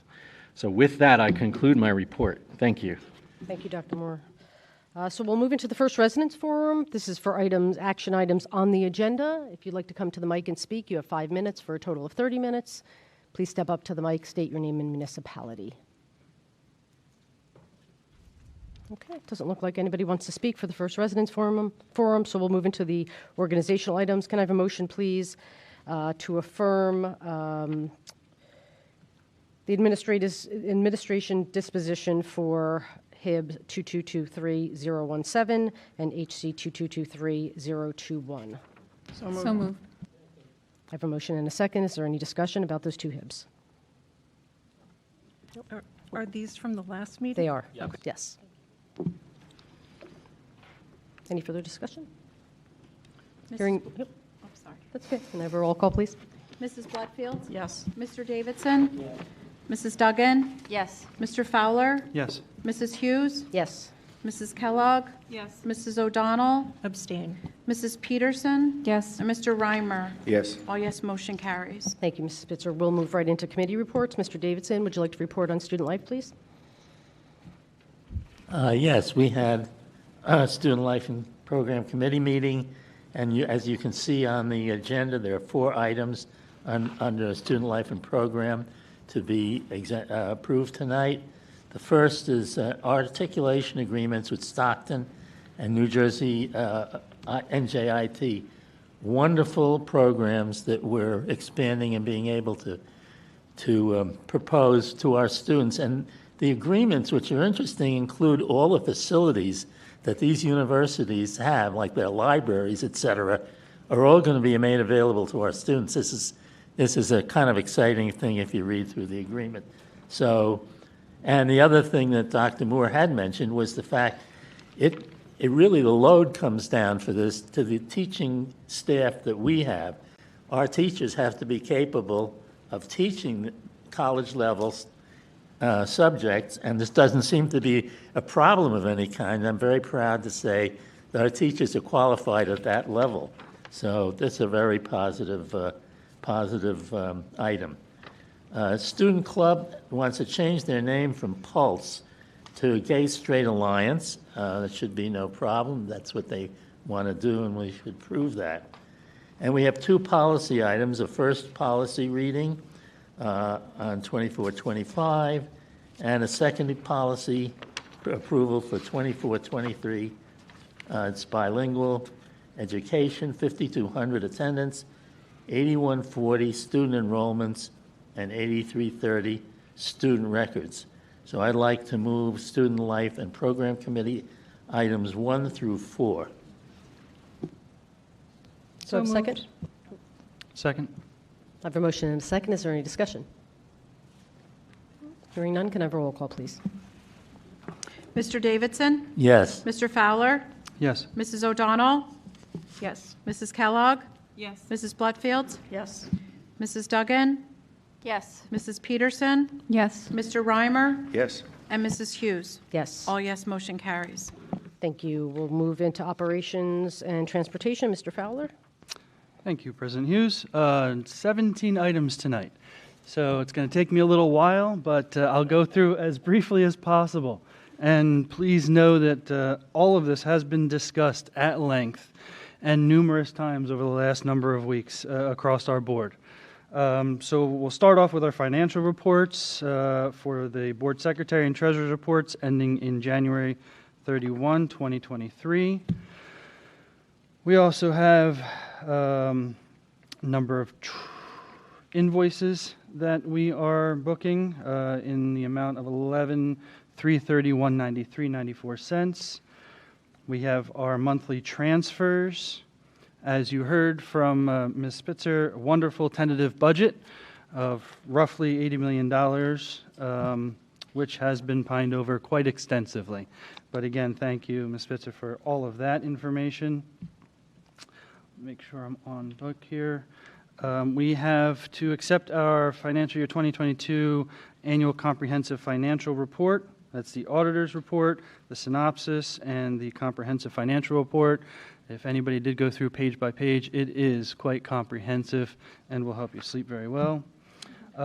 We are awarding bids and activities around softball dugout and JV baseball field repairs. We have, one second, sorry. I want to make sure I get it all. We have an IMC parking lot paving and loop road repair project. I do want to highlight in this space that we did have 2 bids, unfortunately, that we had to reject due to mistakes in the information that was submitted, but that has gone through a proper attorney review, made sure that that is done correctly. Again, to the budget conversation, there are a number of ROD grants that are up, and we're putting that under for architectural services. Then we have the ROD grants themselves that we are looking to, submit to the state for consideration. There's 19 of them that we're hoping to get. Then we move into transportation topics. So we're on number 11. There's the 2023-2024 transportation routes that we are looking to authorize the business administrator to bid for. We have the Delaware Township joint transportation renewal of, it looks like, 8 buses. We also have an East Amwell joint venture that we are renewing this year. We have a capital reserve refund, 2 different items for 2 different projects that have gone through, and there was amounts that were unused, so we're putting that money back. On number 15, we have a wiring project, and we are going to award a contract to NJ State Wiring for that activity. Number 16, a Chromebook purchases, looking to move that. And finally, 17, professional services for nursing and for occupational therapy. So with that, again, fairly brief, but we have gone through it quite detailed as a board and as a committee. I'd look to move those 17 items. Mr. Fowler, could I just please add number 6, which you might have missed because it was cut off on the bottom of the page, was the artwork donation from Mrs. Bernier. I just don't want that to go unnoticed. Yes, thank you very much for capturing that. So we did have an alumni from Central who was married to a renowned artist, and she is donating that artwork to our school. Awesome. Thank you so much. No, thank you. So we have Mr. Fowler's motion. Did we have a second? Second. Thank you, Mrs. Duggan. We have a motion and a second. Is there any discussion on O&T items? I just wanted to make one comment. Sure. The auditor's report this year had no recommendations for the district. This is really, really top stuff. The thing is about 1.5 inches thick, full of details where they've gone through all the procedures we use to run the district, and when they come out the other side, there are no recommendations. This is an outstanding job that's been done by the business office, and I'd like to congratulate you on this. Absolutely. Thank you, Mr. Davidson, for pointing that out. Well-deserved. Any other comments or questions? So I do want to mention also, we're planning a sort of an installation event for that piece of art. April, May, I believe the date's in May. I'll keep everyone up to date on that so that you can come join us. We'll have ribbon cutting and all of that kind of thing. So, great. If I can just make one more comment. Again, I want to highlight for the Business Administrator's Office, Mrs. Spitzer, the activities that you go through. You have auditors coming and going, multiple auditors coming and going right now. That already would have me shaking in my boots, right? Then you have an $80 million budget that you're taking care of. And on top of all of that, you're putting together a presentation that makes it all palatable and consumable and not just numbers that people gloss over. So again, just kudos to you and to your office. It's one of those quiet engines to this institution that we couldn't do without, and quite frankly, I wouldn't want to be up here presenting any of this without having you and your staff behind us and knowing that every penny is being checked and taken care of. So thank you. Absolutely. Thank you, Mr. Fowler. So we have a motion and a second, and can I have a roll call, please? Mr. Fowler? Yes. Mrs. Davidson, or Mr. Davidson? I'm so sorry, except I'm a terrible secretary. Mrs. Duggan? Mrs. Kellogg? Yes. Mrs. Blutfield? Yes. Mr. Reimer? Yes. Mrs. Peterson? Yes. Mrs. O'Donnell? Yes. And Mrs. Hughes? Yes. All yes, motion carries. Thank you. Mrs. Blutfield, Personnel Committee report, please. Yes, personnel met virtually last week, and I hope everyone had a chance to read through the minutes because we don't have actually a whole lot that we are voting on tonight, but a lot of the things that we discussed pertain to confidential information. So that's in the minutes, not for discussion here in public. In terms of what's on the agenda, I'll just run through it quickly and I'll point out a few of the items. We have 2 resignations. We have 2 contractual appointments. These are actually both current long-term subs, and they're moving to a contractual position because they will be in district for a semester and a day.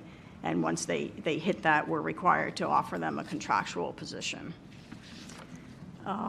We have in item number 3, 2 family consumer science teachers who we are hiring, and that's great because it fills a need for the district and will allow us to offer more courses next year.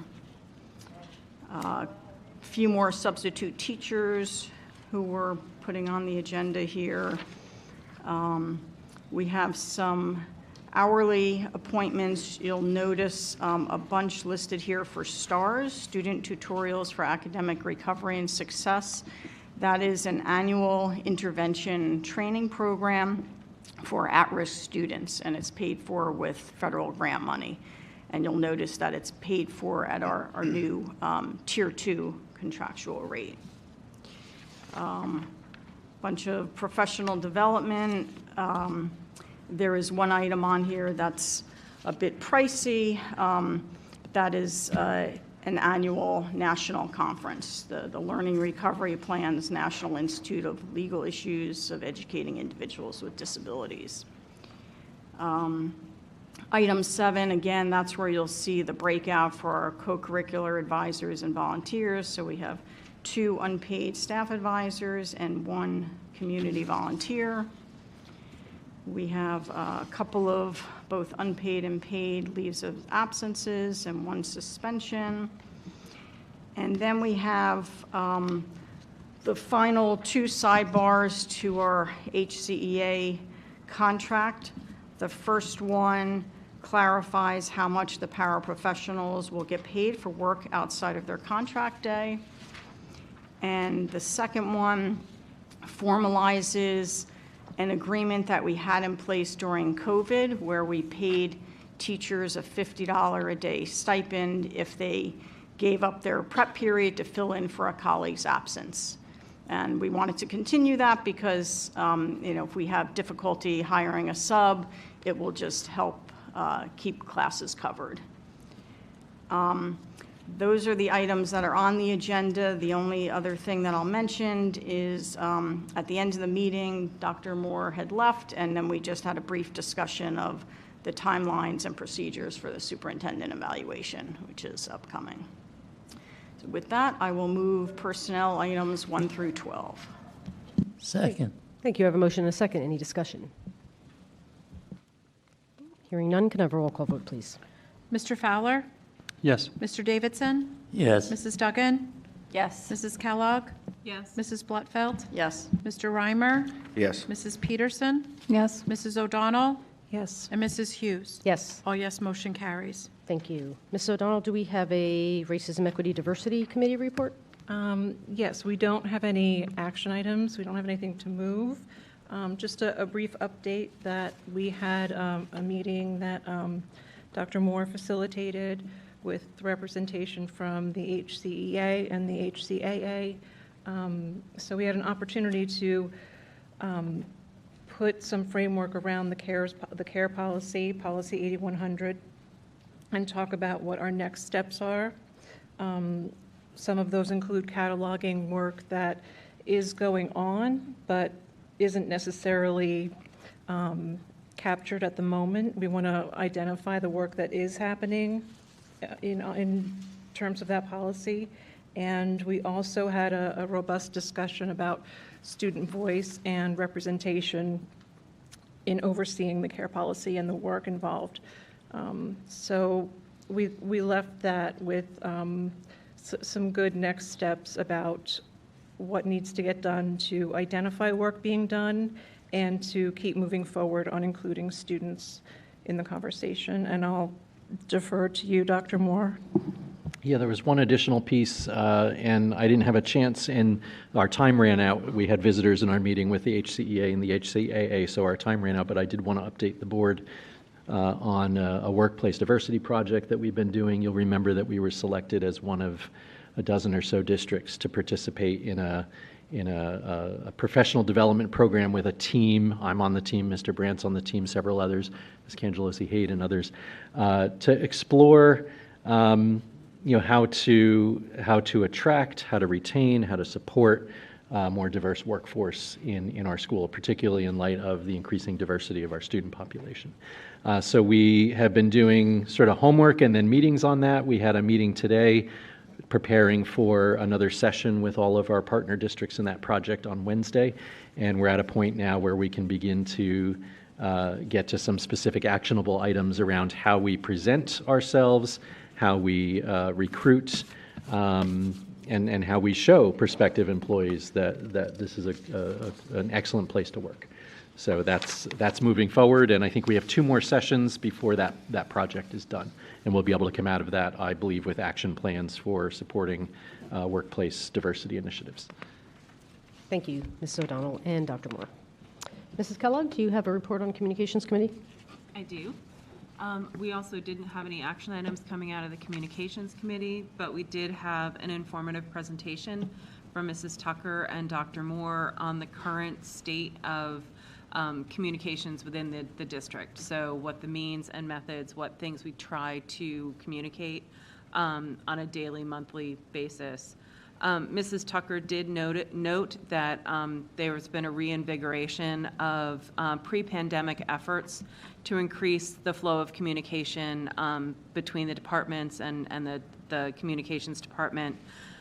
During the pandemic, she explained that communications became somewhat siloed due to a lot of the online activities and somewhat disjointed schedule, but they are now doing a better job of making sure that activities and things are posted on district communications. So I guess I will just sum up by saying that, we decided that in April, we're going to continue working on a description for the committee. There was some good discussion as to whether the description that we had proposed was actually meaningful for what the committee was trying to accomplish, and we're still going to continue working on that. And we are going to review an additional report from Mrs. Tucker outlining options for communications going forward. We also don't want to lose the thread of crisis communications and our desire to make sure that the loop is closed, so not just communicating in the moment, but communicating resolutions as well. So that was discussed as well. Thank you. Anybody have any comments, additional items? Okay, so that'll conclude our committee reports. Additional business, do we have any reports from board members, delegates, or liaisons? Have there been any meetings? Dr. Moore, there was a Home and School Association meeting, correct? Mrs. Blutfield, you were unable to attend. Do you want to just speak very briefly? Yeah, to so that, Dr. Moore? our last Home and School Association meeting focused, Mr. Brandt, your main topic at that meeting? Yeah, so they had a presentation on vaping and discussions that had come out of prior discussions. What is the situation? What can parents be looking for? What are some of the signs? What is the technology that's being used? So it was informative for the parents who were there. I think next steps, as the climate and culture survey results come in from our most recent administration, parents will be involved in helping us tease out some conclusions from that as well. Great. So I have that's a question, if that's yeah. right. On those home and school associations, are there any minutes or thing from those meetings that can be shared out to the parents who couldn't make it? Or, if just so that that seems like a lot of really good information that could be shared out if we can manage it. I didn't know if it's recorded or anything. I wasn't at the last one. So we haven't, go ahead, Ed, what do we?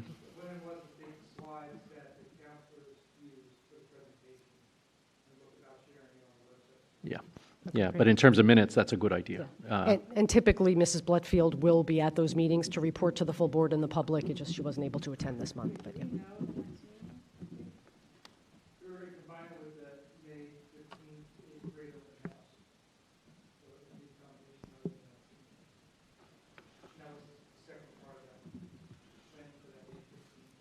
Yeah, so the HSA is working with folks here to plan out an event in May, an evening for our 8th grade parents and students as well. Sort of a little different from our usual orientation events, giving more of an introduction to the campus, more of an introduction to the activities and the opportunities at the school. So looking forward to that. Parents in the HSA have been a really strong voice in thinking about how to put that together. A lot of the activities they've done with Mr. Brandt have been designed to get some ideas together for orientations for 8th grade families. There was additional business. I did hear back from the School Boards Association regarding the resolution that we sent to them on over-testing, and they were asking for permission, I guess is the way it was being put, to make some changes to that resolution. The way that would work is at the delegate assembly, they would propose an amendment.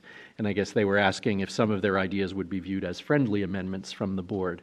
I shared a little bit of information about that. Basically, they wanted to distinguish between different kinds of state tests. I still have to get a little more clarity on what they meant by that, because the way I was reading it, I had a different understanding about the future of what the state tests look like than they did from what they were saying. So I'll get to the bottom of that, and I'll let you know with some more specific details about what it is that they're proposing to do to that resolution at the delegate assembly, and I believe it's in May, right? It's in May? Yeah. in May.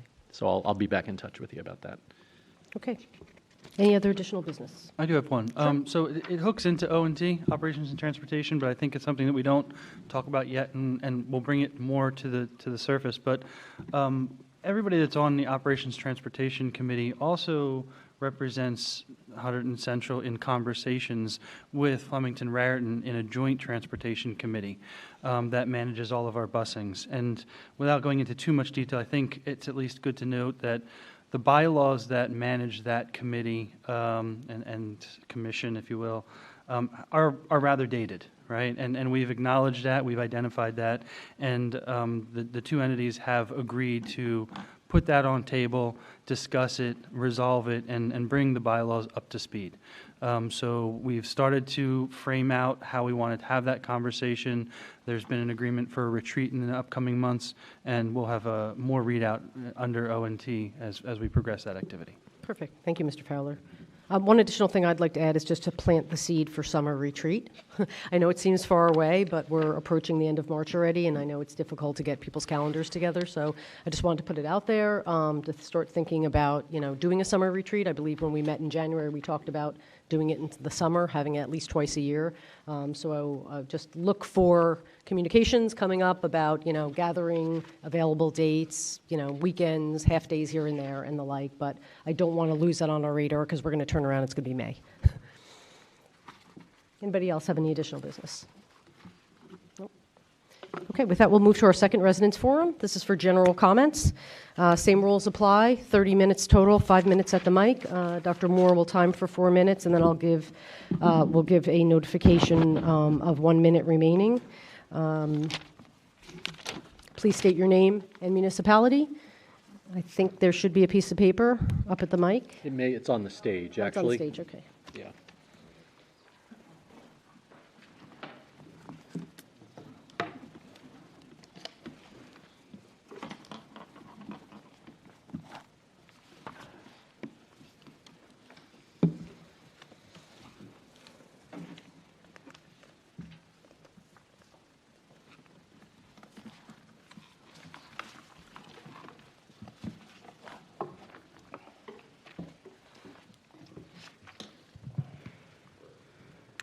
Hello, my name is Elliot. I live in Delaware Township, and I'd like to make a statement on behalf of several people in the community.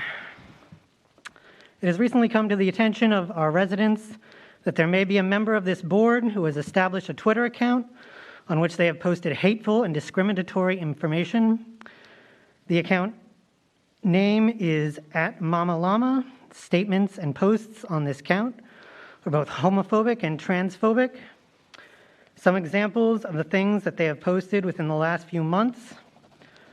March 18th, 2023, they replied to a post about government official Rachel Levine, an openly trans person. Quote, "I might care what he has to say about transition after he slices his dick like a banana and inverts it. Until then, he's just a dude with long hair."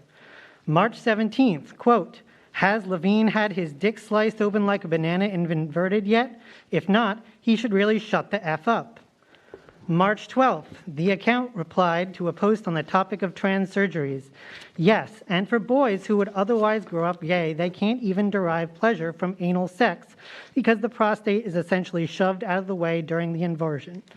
In reference to Marsha P. Johnson, they wrote, "He is currently on display on the @HC Red Devils High School Women's History Month display in the library.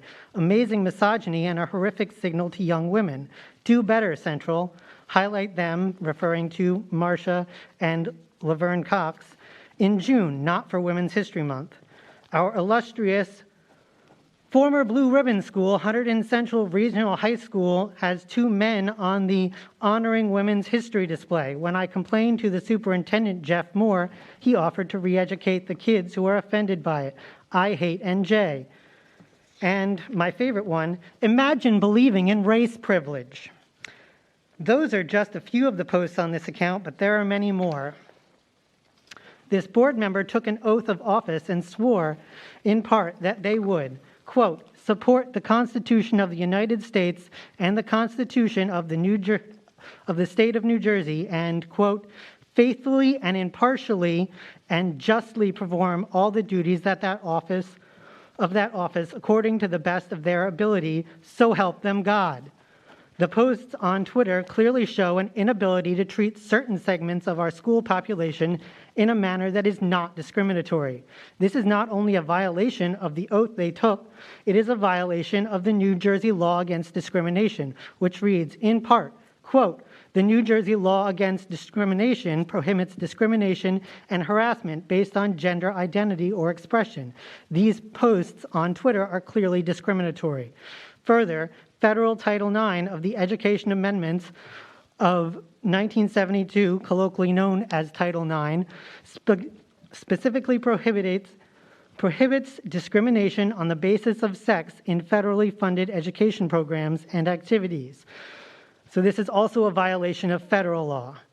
Their actions and continued presence on the Board of Education put both federal and state funding to our district at risk. And frankly, if we lose funding, it will be all up to taxpayers to fill the budget gap created by their intolerance and disregard for the law. And we've just had a wonderful budget display, so we know exactly how much you would be losing. Additionally, this person agreed to follow all the rules of the school board code of ethics, which says in part, quote, A, I will uphold and enforce all laws, rules, and regulations of the State Board of Education and court orders pertaining to schools. B, I will make decisions in terms of educational welfare of children and will seek to develop and maintain public schools that meet the individual needs of all children regardless of their ability, race, creed, sex, or social standing. And part F, I will refuse to surrender my independent judgment to special interests or partisan political groups or to use the school for personal gain or the gain of friends. This person has violated all 3 sections of the Code of Ethics. They cannot be trusted to make decisions on educational welfare that meet the needs of all children. They have failed to abide by the transgender student guidance for school districts issued by the New Jersey Department of Education. We also remind the board that the School Ethics Commission advisory opinion on social media posts A-02-22 says that the Board of Ed members post on social media at their own risk. Even if there is a disclosure statement on their individual opinion, they are so connected to their position on the board that people can't separate them from it. Even with a disclosure, it is still a potential violation. Elliot, I'm going to need to interrupt you. We accidentally set the timer for 5 minutes, so that has been the full 5 minutes. Thank you. Thank you.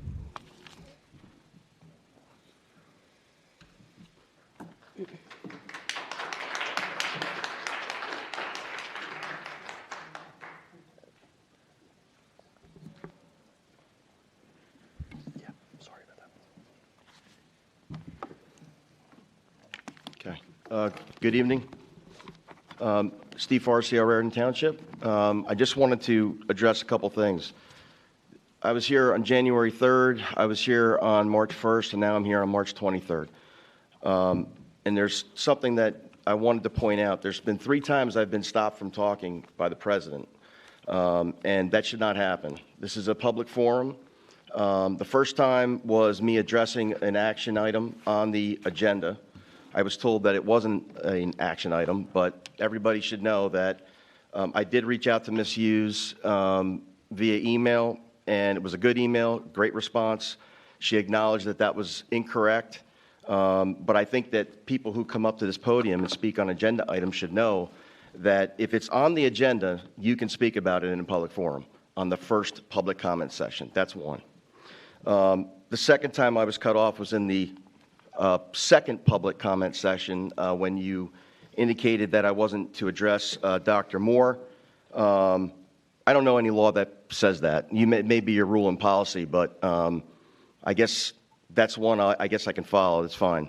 But that was twice. The third time was last meeting when I went to speak on the second part. You have 30 minutes public session, and there's a reason for that because the law requires you to have a certain section. And you said to me that there were other people that wanted to speak. You had one other person. You said that, you know, we're volunteers. We have all this work we have to do. We have to go into executive session, and that you have a lot of business that you have to get to. You don't need to lecture me on volunteerism. I've been a volunteer coach for 26 years. My salary's negative $4,000 every year, and I spend endless hours with kids, a lot of them who play baseball here at Hunterdon Central. I'm also a volunteer on the Board of Adjustment for Raritan Township, so I understand what you guys have to go through, but that does not excuse cutting me off because you think that I'm going to repeat myself. And just so you understand, there's case law on this, and I keep saying it. I could have repeated myself for the next 23 minutes if I wanted to. You still can't cut me off. That's a violation of the First Amendment. I'm hoping there's not going to be a fourth time, because if there is, then I'm going to follow up on that. The other thing, Ms. Hughes, I'm hoping that you went back, as you had indicated at the last meeting, that you had never said that you can either accidentally or there's no intent required for the HIB, a violation of the HIB, harassment, intimidation, and bullying law.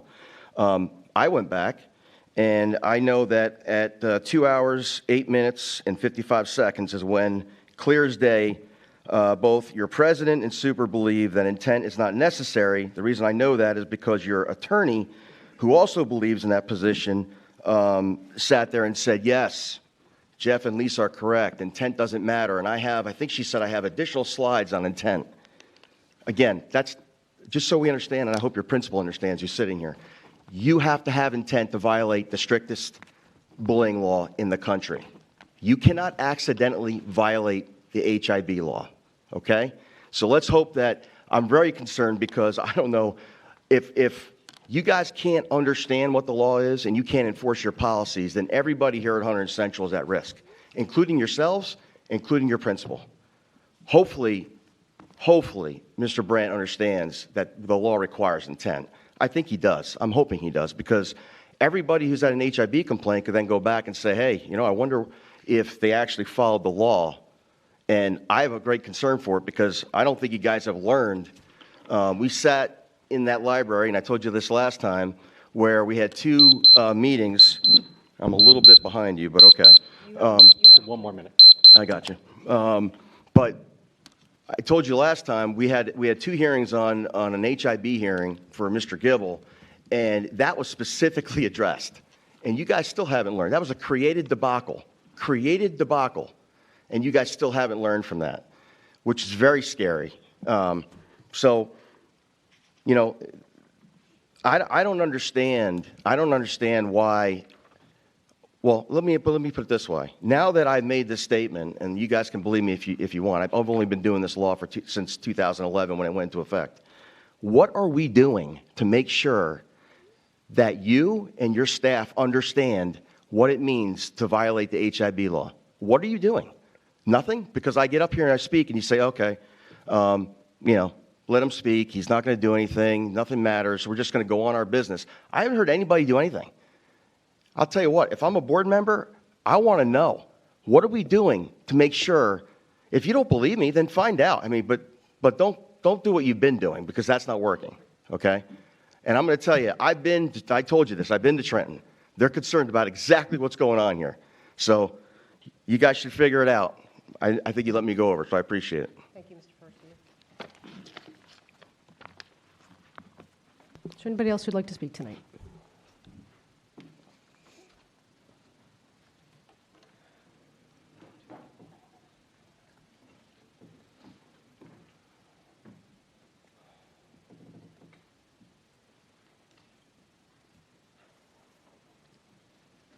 Thank you. Mary Ann Rampula from Raritan Township. And I just would like to finish the statement that Elliot started. let's just go back to where she was interrupted, or I'm sorry, when she finished up. So we also remind the board that the School Ethics Commission advisory opinion on social media posts A-02-22 says that BOE members post on social media at their own risk. Even if there's a disclosure statement of their individual opinion, they are so connected to their position on the board that people cannot separate them from it. Even with a disclosure, it is still a potential violation. This opens up the board to potential ethics complaints against that person, which could require tens of thousands of dollars to defend, taking money away from educating our children and instead diverting it to pay attorney fees. This person's actions will also result in the rating of our school system going down, and that will affect the value of every property in our town. As parents, residents, and taxpayers, we cannot afford to risk the cost of this person being a member of the Board of Education. Tonight, we call for the board to do a full ethics investigation, and we would like them to consider asking for the resignation or removal of this person. This person cannot be trusted to do what is in the best interest of our children and our town. And we understand we've made a lot of allegations here that we have not given you any proof for, but we do have documentation, so we can provide that for you if you so want it. Thank you. Thank you.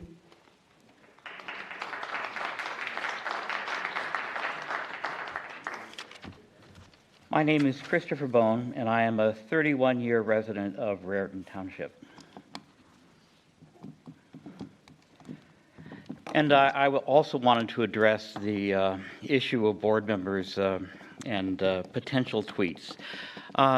Usually I don't talk about this, but I'd like to share a little bit about my background. I moved here, as I said, 31 years ago for the schools. They've been great.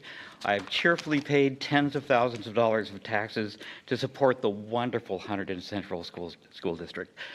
But when I moved here, I was a few months away from being appointed the chief actuary of a Fortune 100 company's subsidiary. Since then, I had a long career as a corporate executive, listed as an officer of various different Fortune 500 entities. I've served on boards, corporate, not-for-profit. I was the president of a not-for-profit international arts organization for 2 years. I've also served as a federal senior-level executive. And in any of those instances, tweets or other public pronouncements of the nature that came from this particular account would have been entirely unacceptable and would have resulted in the removal of that person. These tweets are sexually explicit and graphic, and they are in a public forum. The fact that they are anonymous or done through or pseudonymous is irrelevant. No corporate board, no non-for-profit board, government entities, this is not an acceptable behavior by a member of a board. In the federal service, one of the things that I think we all learned is that public service is a privilege. It's a privilege. It's also a lot of work. The service part is inherent. But that privilege is only extended when people act in ways that are consistent with being leaders of an organization. So I join the call to investigate this incident and to ask the member to resign or for the board to take action to remove that person if it turns out to be the case. Thank you. Thank you.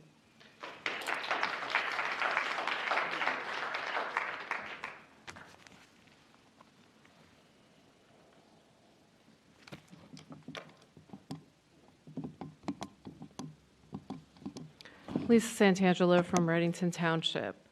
There are some new developments pertaining to the transgender student policy. First, there is a lawsuit preemptively going after a policy similar to the one on the basis that this policy is harmful to minors. More and more information is coming out about the fact that there are no clinical trials to support or show that affirmation is beneficial. In fact, an affidavit by an expert gender psychiatrist and medical doctor shows that the suicidal claim is based on false data and that there are no clinical trials that shows that affirmation works but actually harms children. He states that true gender dysphoria presents in prepubescent males, and if treated with counseling, over 90% of those cases resolve themselves. In fact, we are now seeing some of the negative effects of this type of policy without parental consent required. One of the biggest issues with this policy is that there is no informed consent. The school district doesn't discuss what could actually happen after affirming a minor. In one lawsuit, a father found out, his confirmed child attempted to commit suicide by trying to hang herself twice in the school bathroom.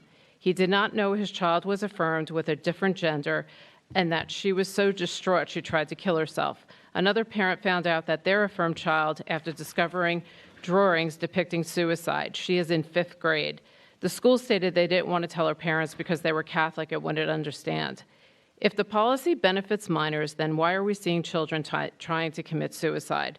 Schools usually state we are just following state law. However, the state law does not tell schools to exclude parents.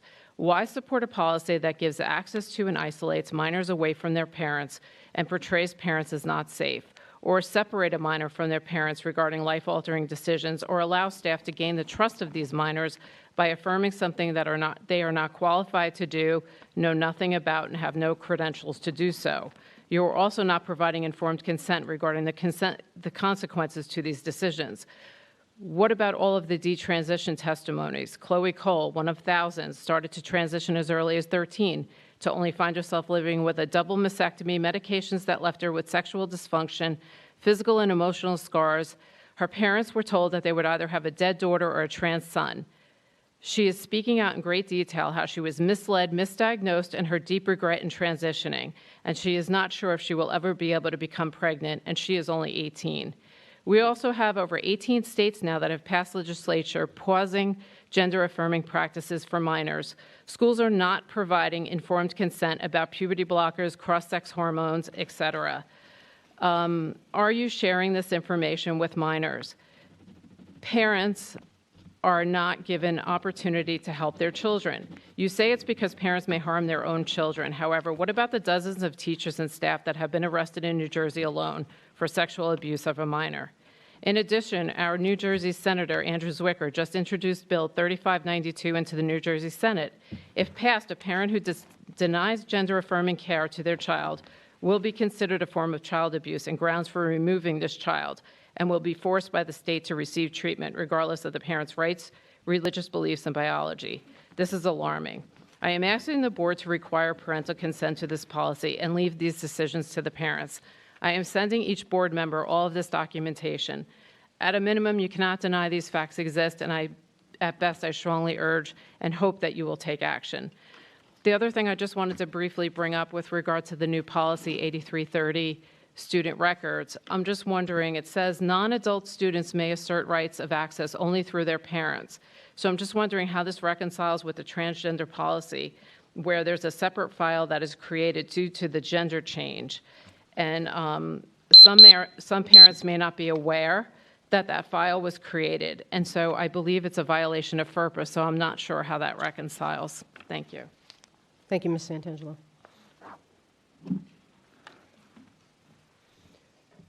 Is there anyone else who would like to speak during general comments? Okay, with that, we'll close the second residence forum and move on to board comments. The only thing I have to say is there have been serious allegations made against one of our board members tonight. I would ask that any information be provided to the board so that we can investigate. If anyone is uncomfortable sending it to the full board, feel free to send it to me as the lead communicator on behalf of the board, and I will consult with board counsel to figure out next steps. Does anyone else have comments? Okay. With that, we're going to conclude public session for the time being, move into executive session to discuss personnel and HIBs with no action upon our return. We're in 712. Thank you. Move and close. Could I have a motion to convene into to close public session? So moved. Second. So moved. All in favor? Yes. Aye. Aye.